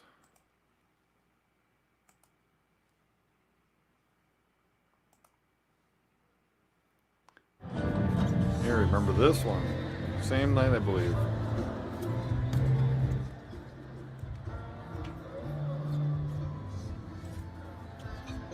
Here's Payne again, being a pain in my side.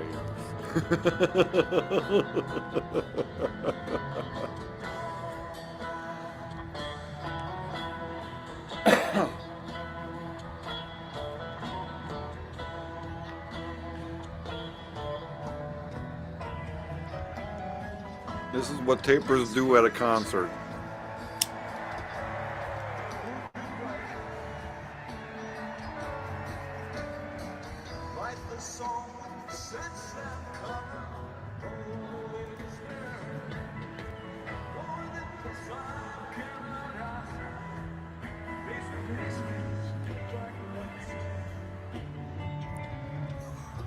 And this is coming from the built-in phone on a built-in mic from my phone, because those Facebook living this, so you can actually hear the audio quality difference that we actually complain about. So that's why we don't like using the built-in mics on phones. Oh, Mark, yes.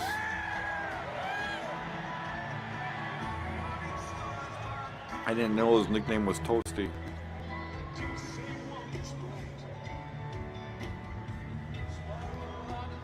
Yes, he had the mic similar to my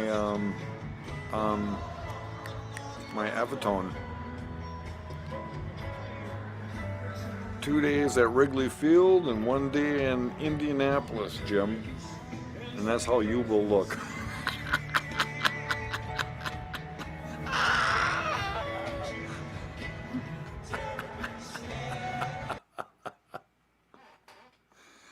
So that's how deadheads work, man. That's how deadheads work.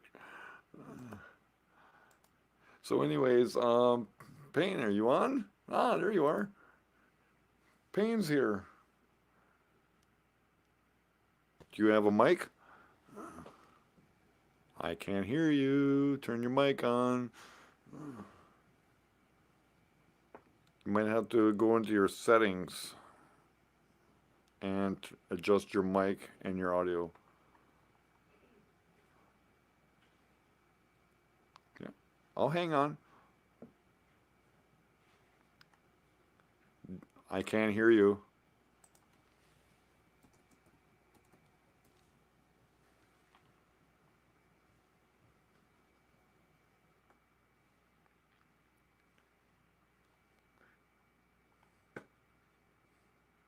Okay, he's switching to another laptop. That's cool.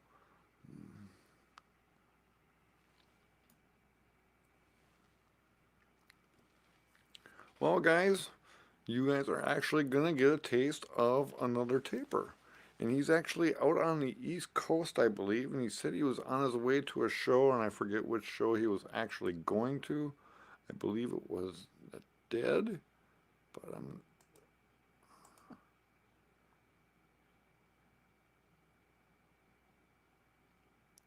He's actually listened to 1980 Dead in Louisiana. Okay, he's actually going on the road, but he didn't say where he was going, so I thought maybe he was going to a show or something.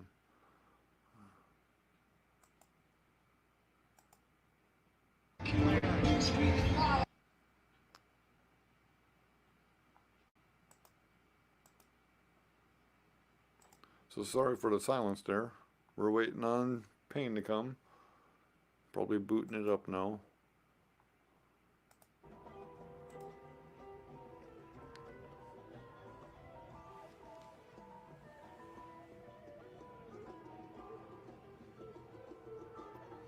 Yes, he did. Payne did actually text me, but I was already in at that time.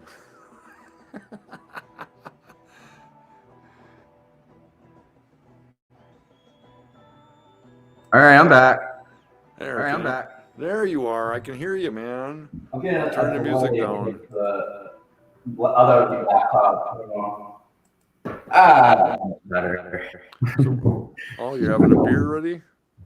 Yeah, I had a Christmas party yesterday and kind of hungover still, but I mean, Corona, not a bad way to start the morning. Oh, I'm waking and baking for day 2. Jealous. Oh, you I need don't have some? weed. You need some? Yeah, I lost my dealer because I just don't trust him anymore. Plus, I'm graduating this week, so job offers gotta stay a little clean for a little bit. Yes, been down that road myself. Yeah, I mean, the audio, it's like, come on, I'm not gonna hurt myself doing live sound, right? I have hurt myself in that kind of field, but never did the action airport, just kind of paranoid about it. So how you liking this? This is the first time I've ever done this. I've been supposed to be doing this with people after the summer tour. People wanted to do live interviews with me after meeting me at the shows, so I just hadn't had my tapes finished yet, so Cool. I like to have them done before I get to that next step now. And this is actually a newer software. Me and a guy, he's also in the chat. His name's Jim Wallace, Well, also good. aka Mr. Graphic. He came on here a couple weeks ago, and I wanted to play with this software myself, and it's interactive and cloud-based. So nothing on the computer. Nice. So we can actually just basically connect through their server. So this makes this little chat interactive. Beats YouTube, I guess, in some regard. Yeah, otherwise I would have to go through my studio and splice you in. And you know how the internet delays are and the legs. So. Well, yeah, I mean, I had that going on with the other laptop while I was trying to get set up, and so the mic doesn't work because the headphone jack thinks there's something plugged in, even though there's not, so the speakers don't work. But I have a random jack plugged in to keep the internal speakers working to listen back to music or videos. So I'm on my work laptop where I'm supposed to be taping, editing, kind of stuff. So Okay, I hope I'm not. no, it's good. We're all good. I'm not going to be destroying your software or anything like that. We're going to be secure and safe. Nah, no, of course. I've got everything backed up too in case there's something wrong. Yeah, But Jim says you have an echo, but I'm assuming you're going through your built-in mic on the laptop. yeah, I don't have my mic sitting here now. I don't have my taper gear. Speaking of that, I had somebody, one of my friends who plays music, Friday in Louisville, Kentucky right now. He asked me to come to his band's first show. It was in the basement because they have a big DIY scene. And he's like, dude, you come to my show and bootleg it. Of course. It's like, if I'm going to a show, I have to tape it. But like I said, it's graduation next week, so I have a bunch of work I'm doing this weekend too, on top of the party last night. And I was just like, I got priorities, man, but you can't just drop this on me out of nowhere. I got to tape because I enjoy it, not because it turns into too much work. And that's where I'm afraid to charge money because then I got to go see bands that I don't particularly enjoy listening to. Mm-hmm. And then they also actually start demanding stuff. And it's like, this used to be just for simply fun. Yeah, I do it for practice and experience, but at the same time, I'm doing it for free. I'm not getting paid. And these bands locally just like, hey, where's our tape?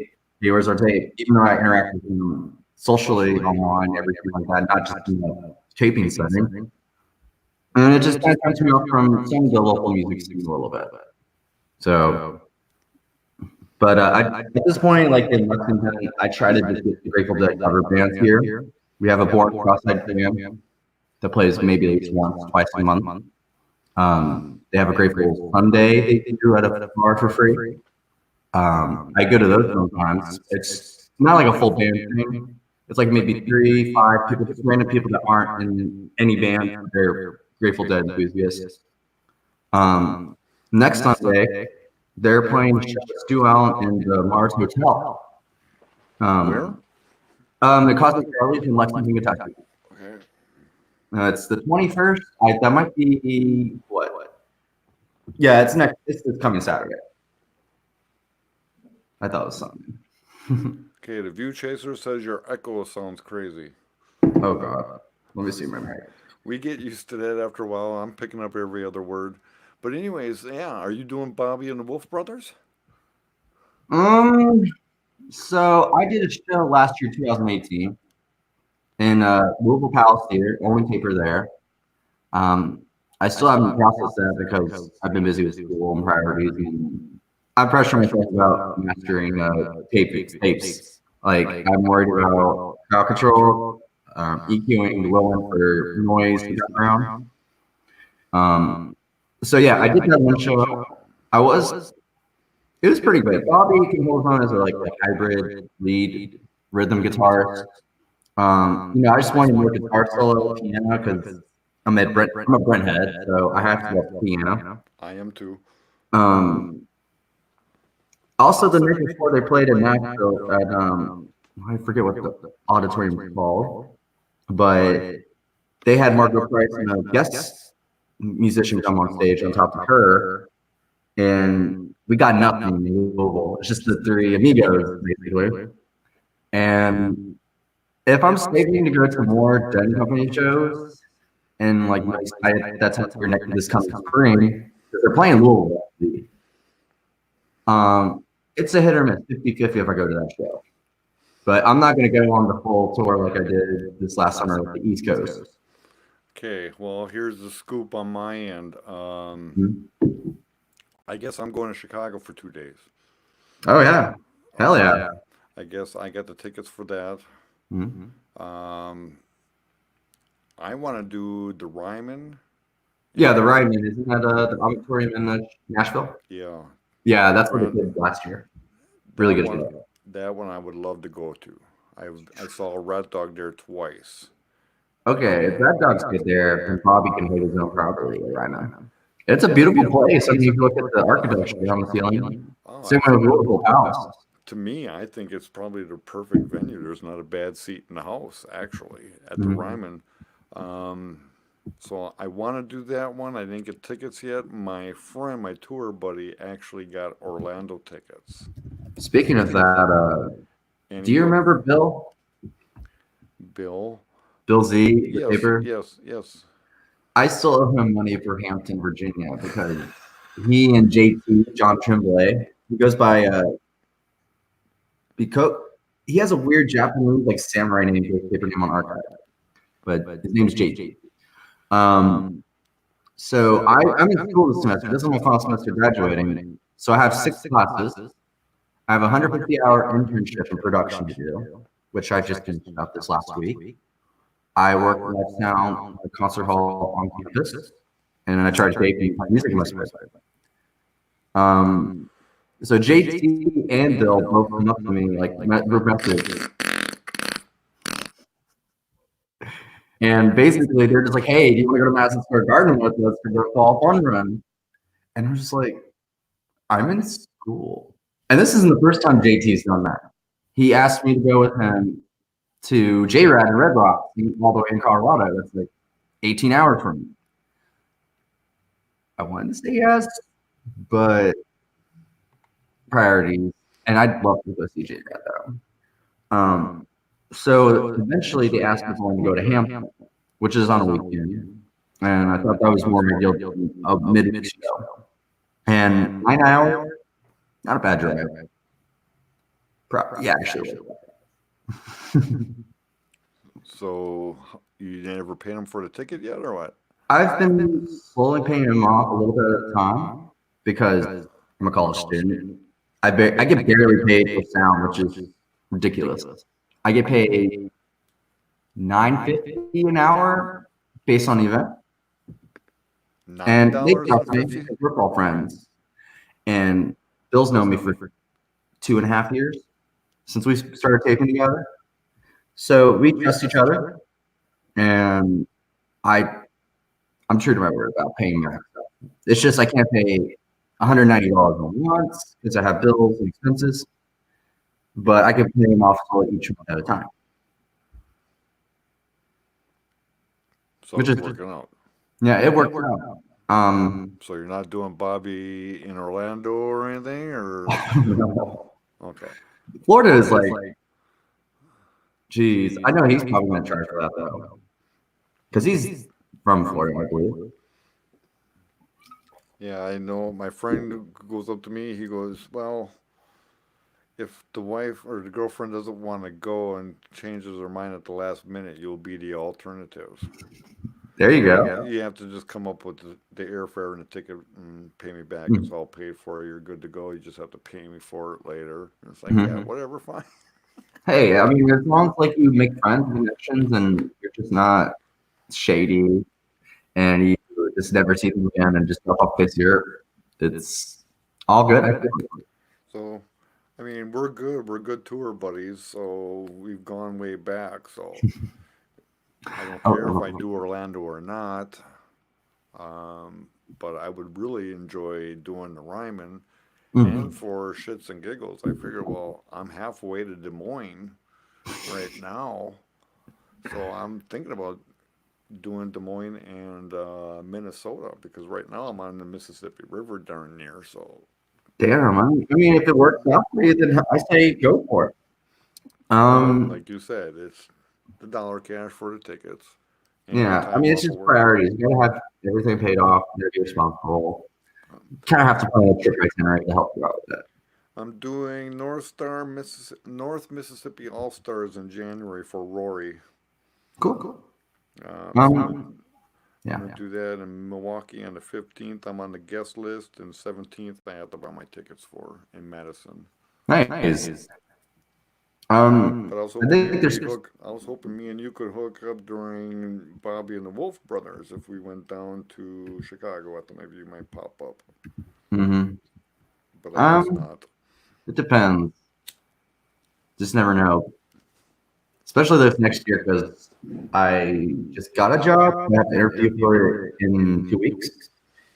But everything's kind of like, thank you. First time I smoked weed in since Hampton was last night. So great. My friend brought some. We're just like, dude, please bring weed. He's like, what can I bring to the party? And someone was like constantly saying, I'm gonna make mashed potatoes, but he didn't bring potatoes. He tried getting the grocery store to deliver them a pound of potatoes he could have done in 2 minutes. So I was joking around with him to say, can you bring some potatoes, JK? And like, should I bring potatoes? He's like, no, just bring yourself and just bring a little weed.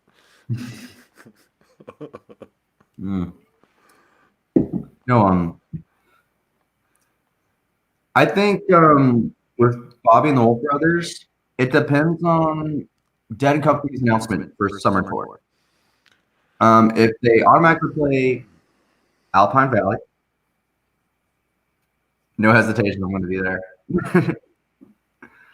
That's what I'm extremely paranoid. I thought that for sure they would be announcing tickets before Christmas like they did last year.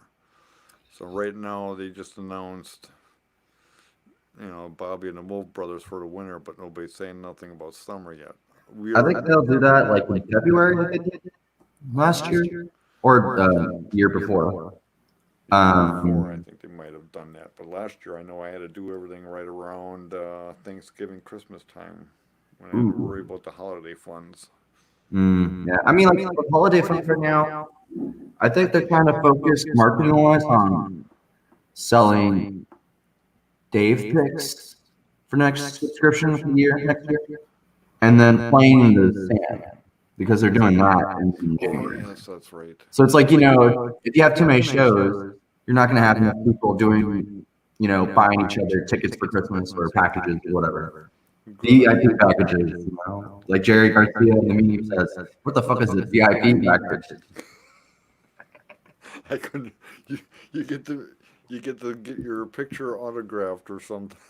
Oh my God. Do they even really sign those like VIP posters they actually give out? Probably not. I don't know. I feel sorry for them if they gotta stand in line for all these people and I just gotta sit there and sign pictures all day. And it's like, I mean, I'd rather have a picture with the person than an autograph. That's just, I mean, I've gotten so many autographs of baseball players since I was a kid. It's just kind of like, what's the point? well, as a taper, I can't believe. I mean, as a taper now, I can't remember the last time I actually sat there and actually watched just the stage, what was going on in the stage. I'm normally either looking down or I got my back towards the stage and I'm looking at my stuff and looking what's going on. So it's like rarely ever do I see the stage anymore. I mean, like, I thought the stage is like three-fourths of the show. We Half, seen you on the Facebook there, Image, how you were actually watching and hanging out at the show. the one thing I think is a thing I try not to be doing too much of is being on my phone. Because everybody's on their phone at a show instead of actually looking at the stage or listening. I mean, not all songs are everybody's forte. I understand that. Especially the slower tunes that nobody really goes out of their way to listen. Minus Touch of Grey. Fucking Touch of Grey. Fucking Touch of Grey. I try to be off my phone except for trying to get a few pictures with people and then getting a few pictures for thumbnails or album art. The one thing that has hindered me a little bit about posting my shows is I've been trying to learn graphics so I can put liner notes. Yeah, liner notes. Liner notes. Words are hard.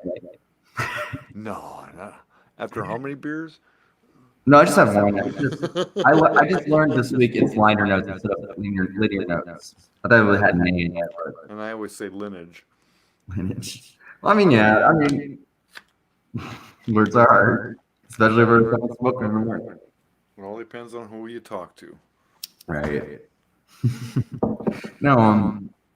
So I mean, like, it's okay to get a few pictures for a show, or like maybe like a small video. But like, if you're constantly having your phone up the entire time, unless you have your stand, obviously, your clamp. I mean, it's like, why are you even here then? You might as well just be on your couch for nub streaming, I guess. Pretty much. But you've seen how I do it with my phone. I put it on the mount, but I'm still dancing. Yeah, I mean, exactly. That's what I'm saying. You have a stand, it's different. If you're just like looking at your phone instead of the band on, why are you even here? And then half the time you're covering up your microphone and you don't even realize it. I saw a guy last night. He had his phone on top of the table like this. Mm-hmm. And he's like Facebooking live. His mic is on the bottom. Exactly. I mean, bingo. I found that out when I was trying to bootleg or self-tape a show I was working at my workplace. I just left my phone like that and just hope for the best. I mean, sometimes you have to do that if they watch tape at work. Yeah, The live sound technician, so it doesn't make sense, but It took me 10 months to figure out how to get our audio into my Android device, and now last night I was streaming a local musician, and I went to go hit the stream button. It told me no camera was found. It's like, what do you mean no cameras found? Well, join the Prime services, and you'll get my camera back. And it's like, well, you bastard. All right. It's like, really? At least you have the guest service for that. Yeah, a month ago it was free. You know, I had no problem. It was the alternative of not having 1,000 subscribers on YouTube. So I was using it. Now all of a sudden now they want cash. And it's like, really? You didn't even let me know this. It's like, thanks for the heads up, assholes. Yeah, so that kind of got me a little bucky last night, and I'm still kind of irritated this morning. But anyways, yeah, I would like to do this another time. Yeah, absolutely. I'd be down for it. It's just And give me some notes on Facebook first. Exactly, and I want to plan something out, and I was hoping I can get Warfrad Joe over here. He's the lineage expert. I need to learn from these guys. And yeah, he actually scolded me my first time, and I was like, I almost got bucky at him. And then I actually worked along with him a long time. This guy does like 2 locations at once, and he'll go set up a regular record. And I'm sorry, I always pick on him. I just tease the hell out of him. It's like, I mean, I can pick on too, so it totally you makes little surfer dude. I mean, come on. You got 12 microphones up here for a 3-piece band. Why do you need 12 mics and 2 recorders? I just people go all out on this shit. I mean, with the Fairly Well Core, they talked about how people spend thousands of dollars on custom cable for XLR. Like, this is how obsessed people get, and it's totally normal. But to each their own with live sound setup. I think my Canaires are 60 to 80 bucks a piece, and those are my blue ones. But I also have a pair of Radio Shack specials for like 20 or 30 bucks, and I can't really notice the difference. But I know I love my Canaires though. I really do. I mean, like, you know me, I have those little mini lavs. I have those, dynamic condenser AT A53s. I misquote the adapter as the name of the mic, but they're not. They're just adapters. And they're about $120 combined. And they're supposed to be for like church audio and acoustics. But for what I've been doing, including the second in Alpine Valley, very fine recording. Very fine recording. I've gotten so used to my Sennheisers that I can't live without Sennheiser. So I'm jealous. Sennheiser is one of my favorites. I have a 925 vocal microphone. yeah, but I get mad when I see my Taper Steve friend or my mentor, and he comes out and his microphones are in a little pillbox. He pulls them out of a little pillbox and he puts them up there. But yeah, I'm sure those are probably $1,000 microphones easy. But I see a lot of you guys actually getting them for like, a lot of you guys are actually using them for like a couple $100 as well. And I often wondered about those cheaper ones that you use for interviews if they work all right. I mean, like my law vertical kind of love that you can have a receiver and transmitter. Like clip them onto someone's lapel, little on their neck. It's not that kind. It's like straight XLR.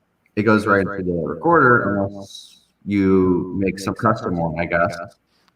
And the water pattern would be reversed because those are interview mics and not outgoing mics like ours. Right, exactly. Knox, like some vintage mics can go for about 100, 150 each on eBay right now, I believe. Been kind of tempted about that right now. I know a lot of them use AKGs and Sheps. And Steve, I know he likes his Bussmans. I don't know when I'm going to update mine, but it just depends on when I get a little windfall from work when I start working next month. I want another pair of these. That's what I want. My Avatone is great for the cardioid pattern, so... That's great. No echo for those, I'm sure. But my shotguns, I would definitely love another pair of these in 4 angles. That'd be a cool 4-channel mix, I think. That'd be awesome. Speaking of new gear, I just got a Tascam HD P2 in the mail. What was that? I just got a Tascam HD P2. Okay. It's a stereo audio recorder. Nice little interface with the mics, but can run for 5 hours at a time. What kind of power? Double A's or DC adapter, I believe. Well, I mean, like it runs for more than 5 hours of the adapter, obviously, but like if you're in the field with like 5 AA batteries, you're good for 5 hours. It just depends, I guess, on the size of your recording. Like if you're doing 24-bit wave and you're running sound power. I haven't tested it yet because I need to get a FireWire cable adapter for USB, or I need to get a CF card and a CF card reader. And I think the most ideal thing is a CF card reader instead of 2 adapter cable combination. So, if anybody who was paying attention out there, Payne is actually a Tascammer. DR40 for the win. And I am a Sound Devices. And whoever was actually listening to me in the beginning of the stream, like I said, I can't, after being Sound Devices, I just can't go down, but there's still nothing wrong with a Tascam. I'm not being arrogant or conceited. That's just the way my mentality is. I mean, that's not my intention to be arrogant or conceited. Everybody's got their preference. But the quality, and like you said, personal preference is my key. But like I said, with Tascams, I don't need a built-in mic on some of them, like they have. When I can get this to compensate for this, and who knows, for you, with a Tascam, you get this, you get that, and it's like, well, I don't need this for this. And now I have to buy another set of patch cables to get this to counteract to work with that. And so there's there's things, you know, but still, Tascam is still a very good product. Don't get me wrong, but you know, it's how you want to work it, and it also works on your budget. I think Tascam is good for like the DR40 is a really good starter taper 4-track recorder. You can run aux into it really easily. It's got built-in settings with FX. You can add to it. Low end EQ you can set. You can set, obviously you can set like what kind of recording file you're going to get, like a WAV 24-bit. And I think it can go all the way up to 96K resolution on the sample rate. 96 the built-in mics, sorry? 96 or 128? 96. That's the highest it'll go, at least on the DR40. I used the built-in mics the first night at Hampton because we had a hiccup with the Knox adapters. And basically, JT told me, dude, you're fucked. So it's like like a countertop, like kitchen countertop height. But like they had a bunch of like road cases basically for the gig. And I just put the DR40 on top that night. And it was probably about 9 feet high, behind the soundboard at Hampton and Coliseum. And perfect recording. Like the built-in mics can be really reliable sometimes. Just depends on crowd control. So this is how we give and take, and like I said, this is what this chat's actually all about. So this is cool. I love digging. But yes, as soon as our schedules actually connect, I would like to get a threesome of us with Warfrat Joe. Warfrat Joe is actually really willing to come on here as well. I'm sure JT would be great with this if I told him about it. New York Taper. Oh, okay. Mailed me the Tascam HD P2. He just didn't want anyone because the buttons on the top were sticky with beer. Someone's built it on it. When he said that, I thought it was like maybe not going to work when I plugged it in. Like it wasn't going to power on because it would shock the electronic components inside. He was just like, nah, they spilled the beer on it. I just don't want to clean it off. And he has a Sound Devices Mix 3.6 like you do. Yeah. You all have that, but like that's like what $899 on the market. That's the first. The second generation actually is about $1,100, and all they did was just basically upgrade the firmware, and they Yeah, made it geared for like self musicians who want to like do some tricks and use that as their little personal preamp instead of buying a real one, you know. an additional one. Yeah. Yeah, and so they added that, but you can get the mix pre first generation without all those echoes and reverbs Mhm. for about $750 now. Jeez. And look at the sound, the 552 here. Everybody keeps telling me to go on the yard sale and paper section and get the mixed presets. I'm just like, if I wasn't in college, And this one here is used. I bought this one used for $2,500. Jesus Christ, And the mix pre is only half the size. my wallet screams for you. So No, but I mean, it's worth the investment. I mean, if you're doing long-term taping or recording, I yeah, just need to get my recordings out before I could consider upgrading my stuff. But thinking of not 300, so well, when I started out using the V3, the AD nice. converter and preamp, and then I went into a Nomad jukebox by Creative, and they were the only ones at that time doing 24-bit, and it actually looked like a Sony Walkman actually. And What have you got? and then when I got knocked over by a drunk and ruined the screen on it, so I couldn't actually monitor what I was doing. I had to go get the Microtrack 2 for the recorder. And then when I got my retirement fund from a factory I worked at for 15 years before the economy Fuck yeah. crashed, I decided, well, the hell with this. I'm going to go with the sound devices. So I went the cheaper route and I got a used 552, but I really wanted the 664. And then 2 years later, after I bought the 552, they released the mix pre for half the price. It's like, you bastards. I could have waited a year. What dicks, man. They were just reading your mind, huh?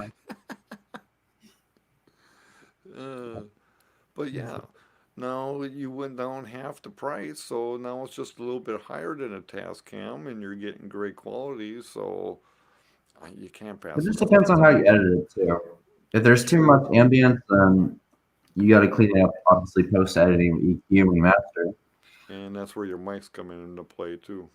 Yeah. So try to take care of those things. I thought I ruined them after Alpine last summer How? in 2018.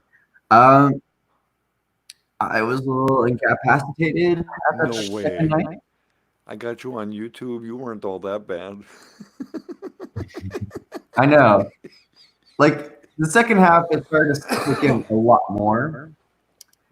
And the second night, if I had to pick a second set, that was the best one. 623-18 Alpine Valley, the greatest one. I gotta look up the set list for a second. It's just I should memorize this for fuck's sake. I should know this because like I keep preaching about it. There's so much in our heads right now. There's always something that we always over Okay. forget. Okay, I got the set list. The Weight, Shakedown Street, Althea, China Cat Sunflower. I know you're right. Yeah, I'm trying to write her. Yeah. Drum Space. Probably the best one I've ever heard. Along the Watchtower, which was creepily amazing that night because John's just shredding up the neck of his guitar. Standing on the Moon, first time I ever heard it, but like the moon was actually out that night, really beautiful. Sugar Magnolia was fucking amazing because that was when Bob, had the sound difficulties and he slapped his mic, and then middle of the song he's going testing, and everybody's just having a ball of the time because of it. And then one more Saturday night. Now it wasn't as good as Wrigley Fields, I would have to admit that, but it was still pretty good into a Saturday night. I couldn't wrap my cables up, and that's how bad I was that night. Even though I probably shouldn't have drive because I felt like Neil Cassidy basically that night. This is kind of a self-promo thing. This couple next to me were keeping an eye on like the crowds coming down the slope because Mary pranksters had gone to these people, so people were tripping down the slope, and it looked like a scene out of Fear and Loathing in Las Vegas, like on the apocalypse. People were just crash tripping balls, just laying on the slope post show. You had to it was like you're climbing through like a morgue or something full of dead bodies. And I couldn't call my cables. That was like probably the worst part about it. But I was just shocked by the visuals and like how beautiful the music was tonight, including like how I feel like spiders were, like trickling up my shoulder during drums and bass. But it was good drums. It was really immersive for once. Like most people just blank out, walk to people, take a bathroom break, or on their phone during bass.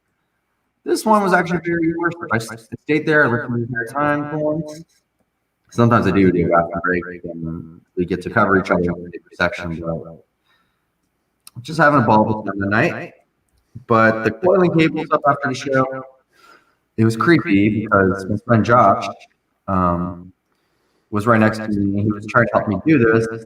He was kind of being goofy and laughing at me because he knew what was going on with me because my eyes were really dilated at that point. I scared 2 tapers next to me that are from like the Midwest. I scared the fuck out of them because they're like, dude, you're like fucking like tripping, aren't you? I'm like, not really. I mean, I've come down. It's just like I kept asking, are my eyes like fucked? And they're like, yeah, your eyes are really fucked.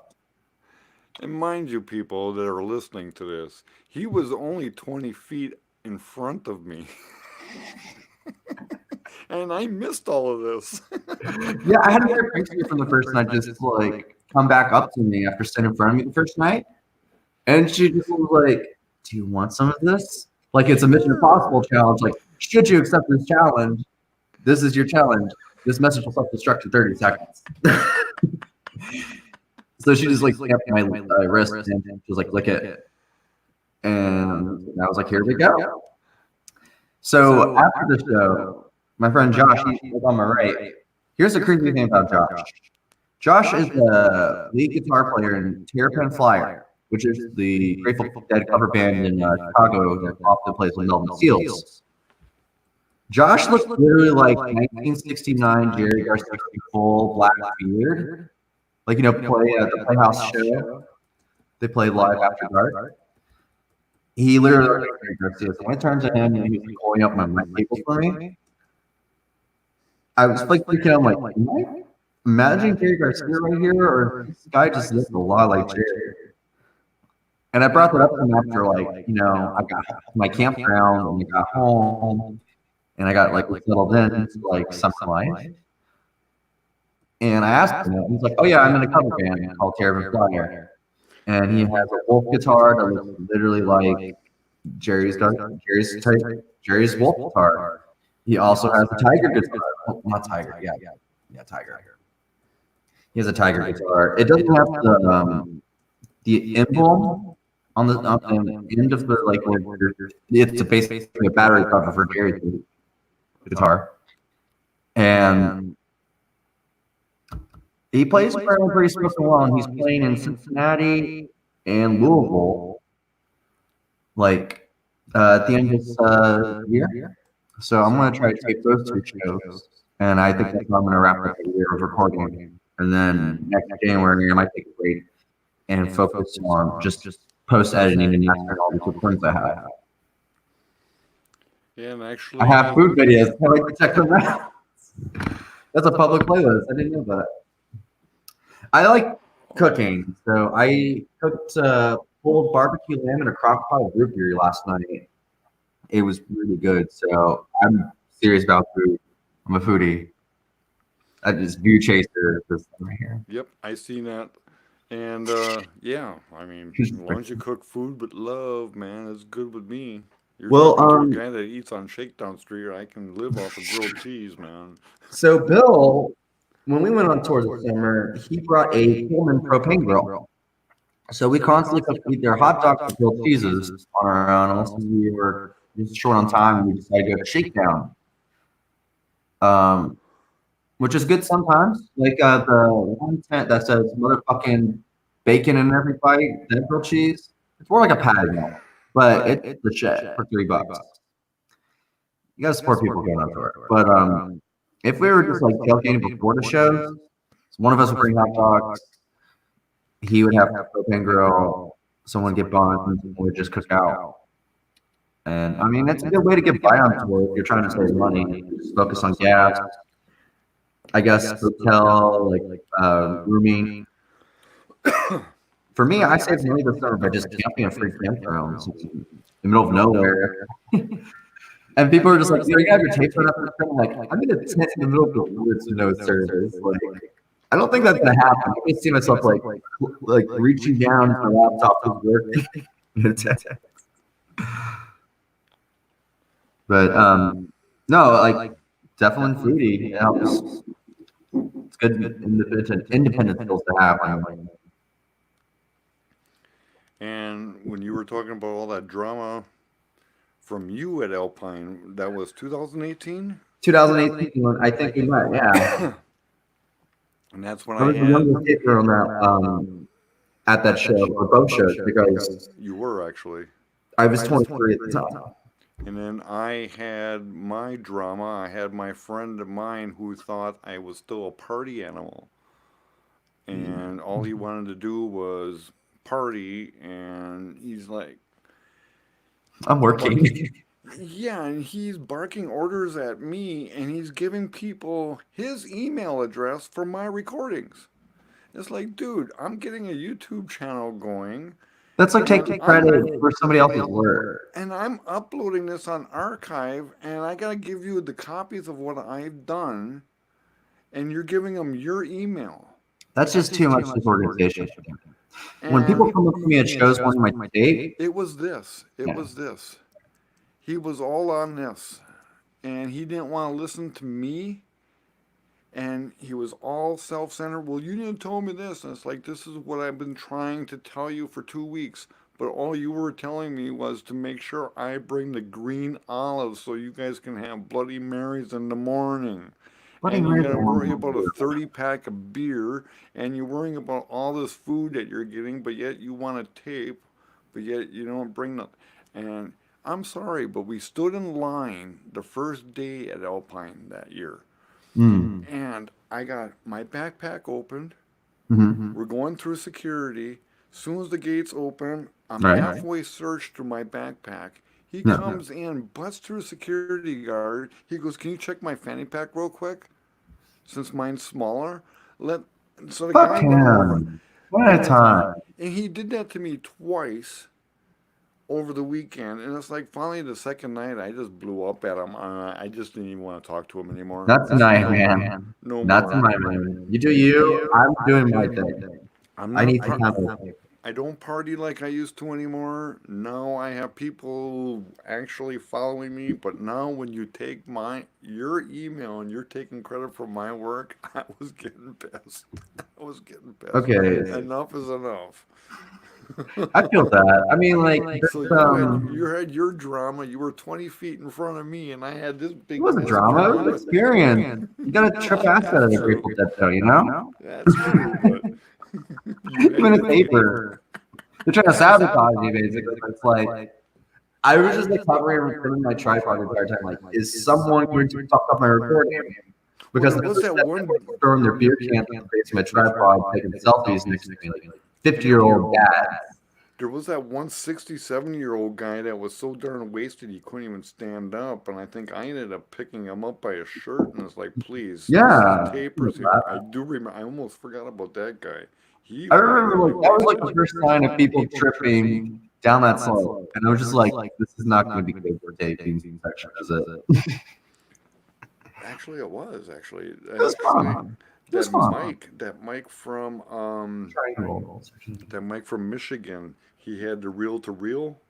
I was right next to Mike is great, yeah. And with his rig, Well, I think he pretty much stuck out like a sore thumb, so I think that blocked a lot of the people away from us. But I yeah, there's still mean, people walking in and around. It's like, come on, man.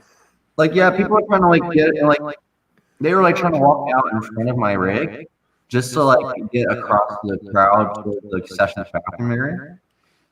Oh yeah, yes, yes, yes. Especially like younger folks. So we kind of had to corral them around all our stuff, like a little L-shaped lane, like on the end of the L on the left side, there's two tapers, and then on the bottom right side of the L, that's where my stuff was. And we were just kind of like corralling them just around it, like, come on this way, you got open space, and they're just like, you're prepared for this. It's like, well, yeah, fuck yeah, that's what we're doing right now, like. And Payne's got Payne's got Payne's got little business cards that he does on the back. Oh, if you get confused, listen to the music of Franklin's Tower Oh, you got a new that one? I really like. Someone handed those to me at Cuyahoga Falls at Blossom Music Center. The show before Alpine. I was kind of shocked by that because they had kids on a little blanket next to us at the very edge of the like lawn, like right on the bowl, like where the medical and evacuation like area was, those paved pavilion sidewalk, and then you're in the pavilion. Yeah, they brought their kids. They sat next to us and we told them what we were to their kids, and we're like, "You got to be quiet around me." They're recording. I mean, I was like, "This is the greatest thing ever." I And think then she I just saw like, that. their mom hands them these cards, and I'm just like, "This is I need this. That's great." But people don't still don't get it if you flash it in their face. I think I just need a big limit that just sticks to my tripod, and once I start recording, it's like recording. Shh. You get confused. Listen to the music.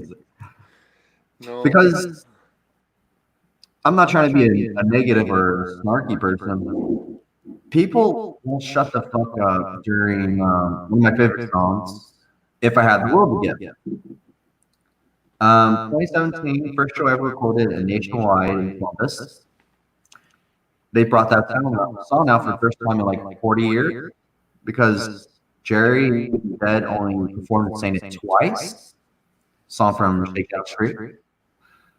Kind of like a measly little ballad, kind of like it's not like Dead Forte usually, but like Hotel when he belts that, it's a beautiful song. And then the outro is great with the guitar just like intensifying every time. Cincinnati, the show before when I was trying to tape, but they wouldn't let me in, so I just watched the show. erg.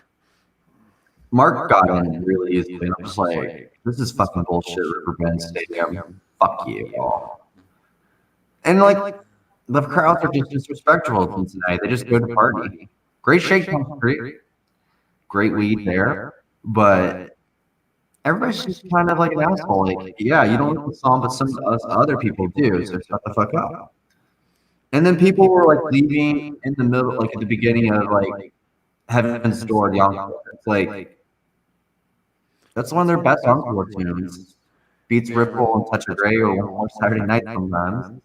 Yeah, I call a lot of that is like they're there just to say that they were there. In the darkers, Yeah, and it's like, why don't you just go sit? we're chopping our hands. Yeah, they want to talk and brag that they're there, but they don't want to enjoy what they're missing. I mean, that's why their music's been so powerful until this point. And that's where we benefit because now you guys get to listen to it after you're home. Right. I mean, we bring it to the people. We don't make anything off of it. I just ask for postage and handling compensation, or if you don't want tape cassettes, you got to give me blanks. I'm not going to pay for that shit. Cassettes are so expensive these days. But I'll decorate the art on it. I'll spend probably 2.5 hours just hitting record and letting the tape cassette do its thing. And that's basically it. I mean, I just got to ship it, but it varies based on region and where you're at. So if people understand that when I send my tapes to them, totally fine. And it's fun too. Well, you upload on archive, don't you? Don't have an archive account yet. Oh, really? It's really weird. Like I So still don't know how to do the whole you're process. so you're It's still something else I have to full-time. learn, and I had to balance out my educational priorities. I mean, it's been doing a lot of post editing, but now I just need to do the uploads and then the mass emails to like my 500 plus name Excel sheet. That's my mailing list, basically. Some people actually do need some CDs mailed to them, which I have that noted. I have some addresses, some email, basically. Also, I posted on Reddit after every show, like just be there with my rig and my Auburn sweatshirt. It's like my little totem. So you're on Reddit? Yeah, I'm on Reddit. Same name as YouTube and my handle right here. See, I'm not I have a on very Reddit. big handle for mostly everything. Payne Live. I'm not on Reddit, and I actually thought about that a few times. People just demand like the soundboard feed from Nugs after most of these shows. And I try to say fuck Nug because it tries to corner the market on paper. I mean, I'm not trying to be negative about it because it helps people go watch the show on their stream at home on couch tour. Exactly. But knowing how Bobby tried to take down all the archive in 2000, which he did, and the rest of the band had no intention of doing that. It's like, are you just giving us a big F you? Like, really? And I feel like that's what they're trying to do now, because you know, to get some money sometimes. And I mean, Well, it's that's like how I felt at Wrigley Field last year with Live Nation. It turned out to be a big money thing. It's like, that was really, a people? big fuck up. Like, You even had a you gotta wait taper for pass, Joe and to they get wouldn't even let you his in. ticket. And it said taper ticket on his ticket, and they're like, "Oh, we're sorry." But security was just a bunch of assholes the entire time to us. Like they were laughing at me. It's like I'm not wrong here, but like I called 5 times Wrigley Field to confirm it before I bought my tickets, which was like $380 combined, and drive like at least 6, 8 hours to Chicago and have to like pay for room there because Chicago, no city. Exactly. And they were just like, "No, fuck you," basically. So fuck the Cubs. They're cursed again. So you got in one night, and then who else got in? Oh, and Flip, he got in with Oh, his Flip is little. great. Yeah, Flip got in here with his little tiny one, but it was just weird. It was like he made it look like a crush. And he was just like slowly walking away from me when he saw that I got busted with the tripod second night. He was just like, just be careful. Walking over here to the field entrance. Because this guy turned around the security gate, even though I already got in from another one and it cleared me, and I had my wristband on the field. He turned around and thought I came through his line, and he like immediately grabbed me by the shoulder. He's like, "You're not getting in with this." I'm like, "I already got in." He's like, "Doesn't matter." He just went on a power trip, and then he thought I was like flinching to like run, and I was like mostly like a deer in headlights. I was like, "What the fuck is happening?" And then he shoved me into the wall at Wrigley Field, and they're like, "Throw you out, no re-entry, or we can take your stand." And I asked him, "Do I get this back after the show?" And then they walk in, the coach check, and they get my name number, whatever. They don't take my mic. So I text you all. I texted Bill, "Do you have a clamp?" And I just told them, "Watch out for tripods. Just get in on the field. Don't walk slowly or take your time about it. Just get there." And until before this guy sees you, like does the same thing to me, which was like basically assault for no fucking reason. So And I got it the first night. fuck the cut. I mean, we got it the first night, but it took like at least like an hour and a half for us to get in because nobody's taking that paper, and they went like multiple gates until we showed them Bill's ticket, who printed out that said paper on the bottom, barely. And that's the only way we got in, even though we weren't wrong, and we were showing them our stuff with them. We weren't like gonna sneak in like weapons or shit. It's just like a tripod with it pointed in. It just looks like a weapon to them, apparently. Yeah, that's what they thought too. It's like, really, do I look like I'm really gonna beat somebody up with this? I'm about to beat them with it. They don't fucking lay off, you know. But no, How they did got you a like first paper Indiana? now, so they're not gonna win World Series for a while. I actually had a good time at their Had a good concert. time. Absolutely good time. Like the rain made it even like more amazing. And I think I was saying earlier, one more Saturday night there is the best one I've heard ever. Because Bobby was like screaming like a girl at the end, like the high pitched wail. And it was just, I turned around and was just like, what the fuck? I Yeah. remember you doing that to me, and it's like, oh, really? This is just one more fucking Saturday night. It's like, I mean, like, they played it every Saturday, kind of typical. But this one was just like, it was up there. It's probably the best one I've heard so far. All right, man. I got to get going. It's noon. I got to get home. I've got 4 more research papers. I've got 2 take-home exams that are just fun essay questions. I have a video production to finish up for my internship. Then I have a sit-down midterm on Thursday. And then Friday, for commencement, I walk across the stage to get my degree at 3. All right, I'll let you go. But We need to do this sometime, but hit me up on Facebook, guys, if you're interested in tapes. Little self-promo here. Go for Don't it. be strangers to you all on the screen. I'm glad I got to do this with you, Don. It's been too long. I don't like being strangers with tapers. I mean, we're all over the place, and we like to talk to each other about this stuff, you know? So if you're interested in coming back, we can do this again. I try to do this every Sunday, and I'm also going to try to get Wharf Rat Joe. And once I get him on here, I'm going to probably see if I can get Jen and a couple other people on here as I'm well. down for next Sunday. Just depends on how hungover I am from the taping from Saturday night. Sounds like a plan. All right. All right. I'll message you during the week or Saturday before.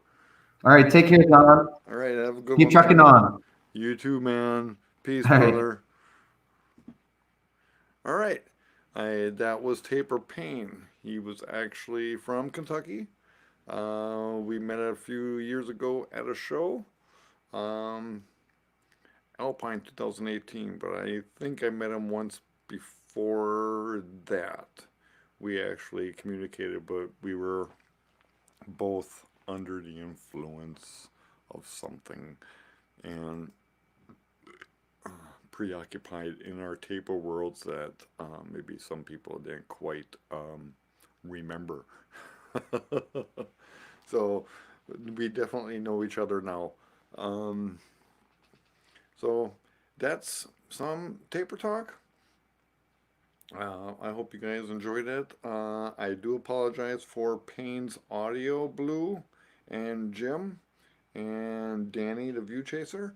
I did catch that as well. I was hard and I was kind of hard listening myself, but I learned to listen in between the lines. It was a spare of the moment kind of a situation. I just saw him on Facebook and he said that he would. He had a few moments to spare. So I grabbed him right away. Now next week he will be a little bit more prepared and he will probably have some of his gear going on and probably communicate a whole lot better. I'm also trying to get a guy from California to join us as well next week.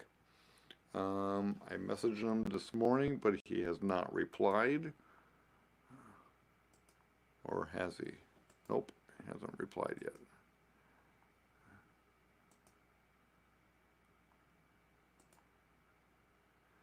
And if this actually goes well enough, and it actually kind of did, I'll probably share this off in a Tapers group as well on Facebook. And we'll probably get maybe a few more guests in here. So this, actually we were off at a slow start this morning. Jim and the View Chaser and a TCM drone showed up. And that was about it. And I was just playing some music here and there. And then Payne popped in. So slowly people were waking up. So apparently I started just a tad too early on a Sunday morning. So, but right now we're going at 3 hours and 11 minutes. And I did see Jim earlier saying it was a good show. So thank you guys for that. You guys want to hear some more music, or should we get going and do our chores, Janet? What do we got to do? We need to get going. You need to get going. So, I'm going to close this up then, because we got to run errands, and it is actually 11:30 our time. I know Jim is going to be going live, so I'll meet you over on Jim Wallace's channel, aka Mr. Graphic. And thanks for stopping by, Blue. I know View Chaser is gone. I don't know who else is here right now, but you guys have a good one. Have a great day, everybody. We'll see you later this afternoon. Bye-bye. And this will be a weekly thing. And I'll go into that real quick. One more time for you people that are still hanging out. Saturday mornings, I play stuff from the vault. We chat via Facebook and here in the chat room. Sundays, I call it Sunday morning hangout going down. Yes, it is a pun on words, but it's interactive. I lower the music and we sit and chat. And that's what Sundays are. Sundays is an interaction between YouTube creators and tapers, and we go from there. Remember, we all learn from each other. We all learn from each other. So this is one way of interacting. So I hope you guys enjoyed today's broadcast. We'll catch you guys later. Bye, Janet. Bye-bye. Bye Thanks for now. joining in.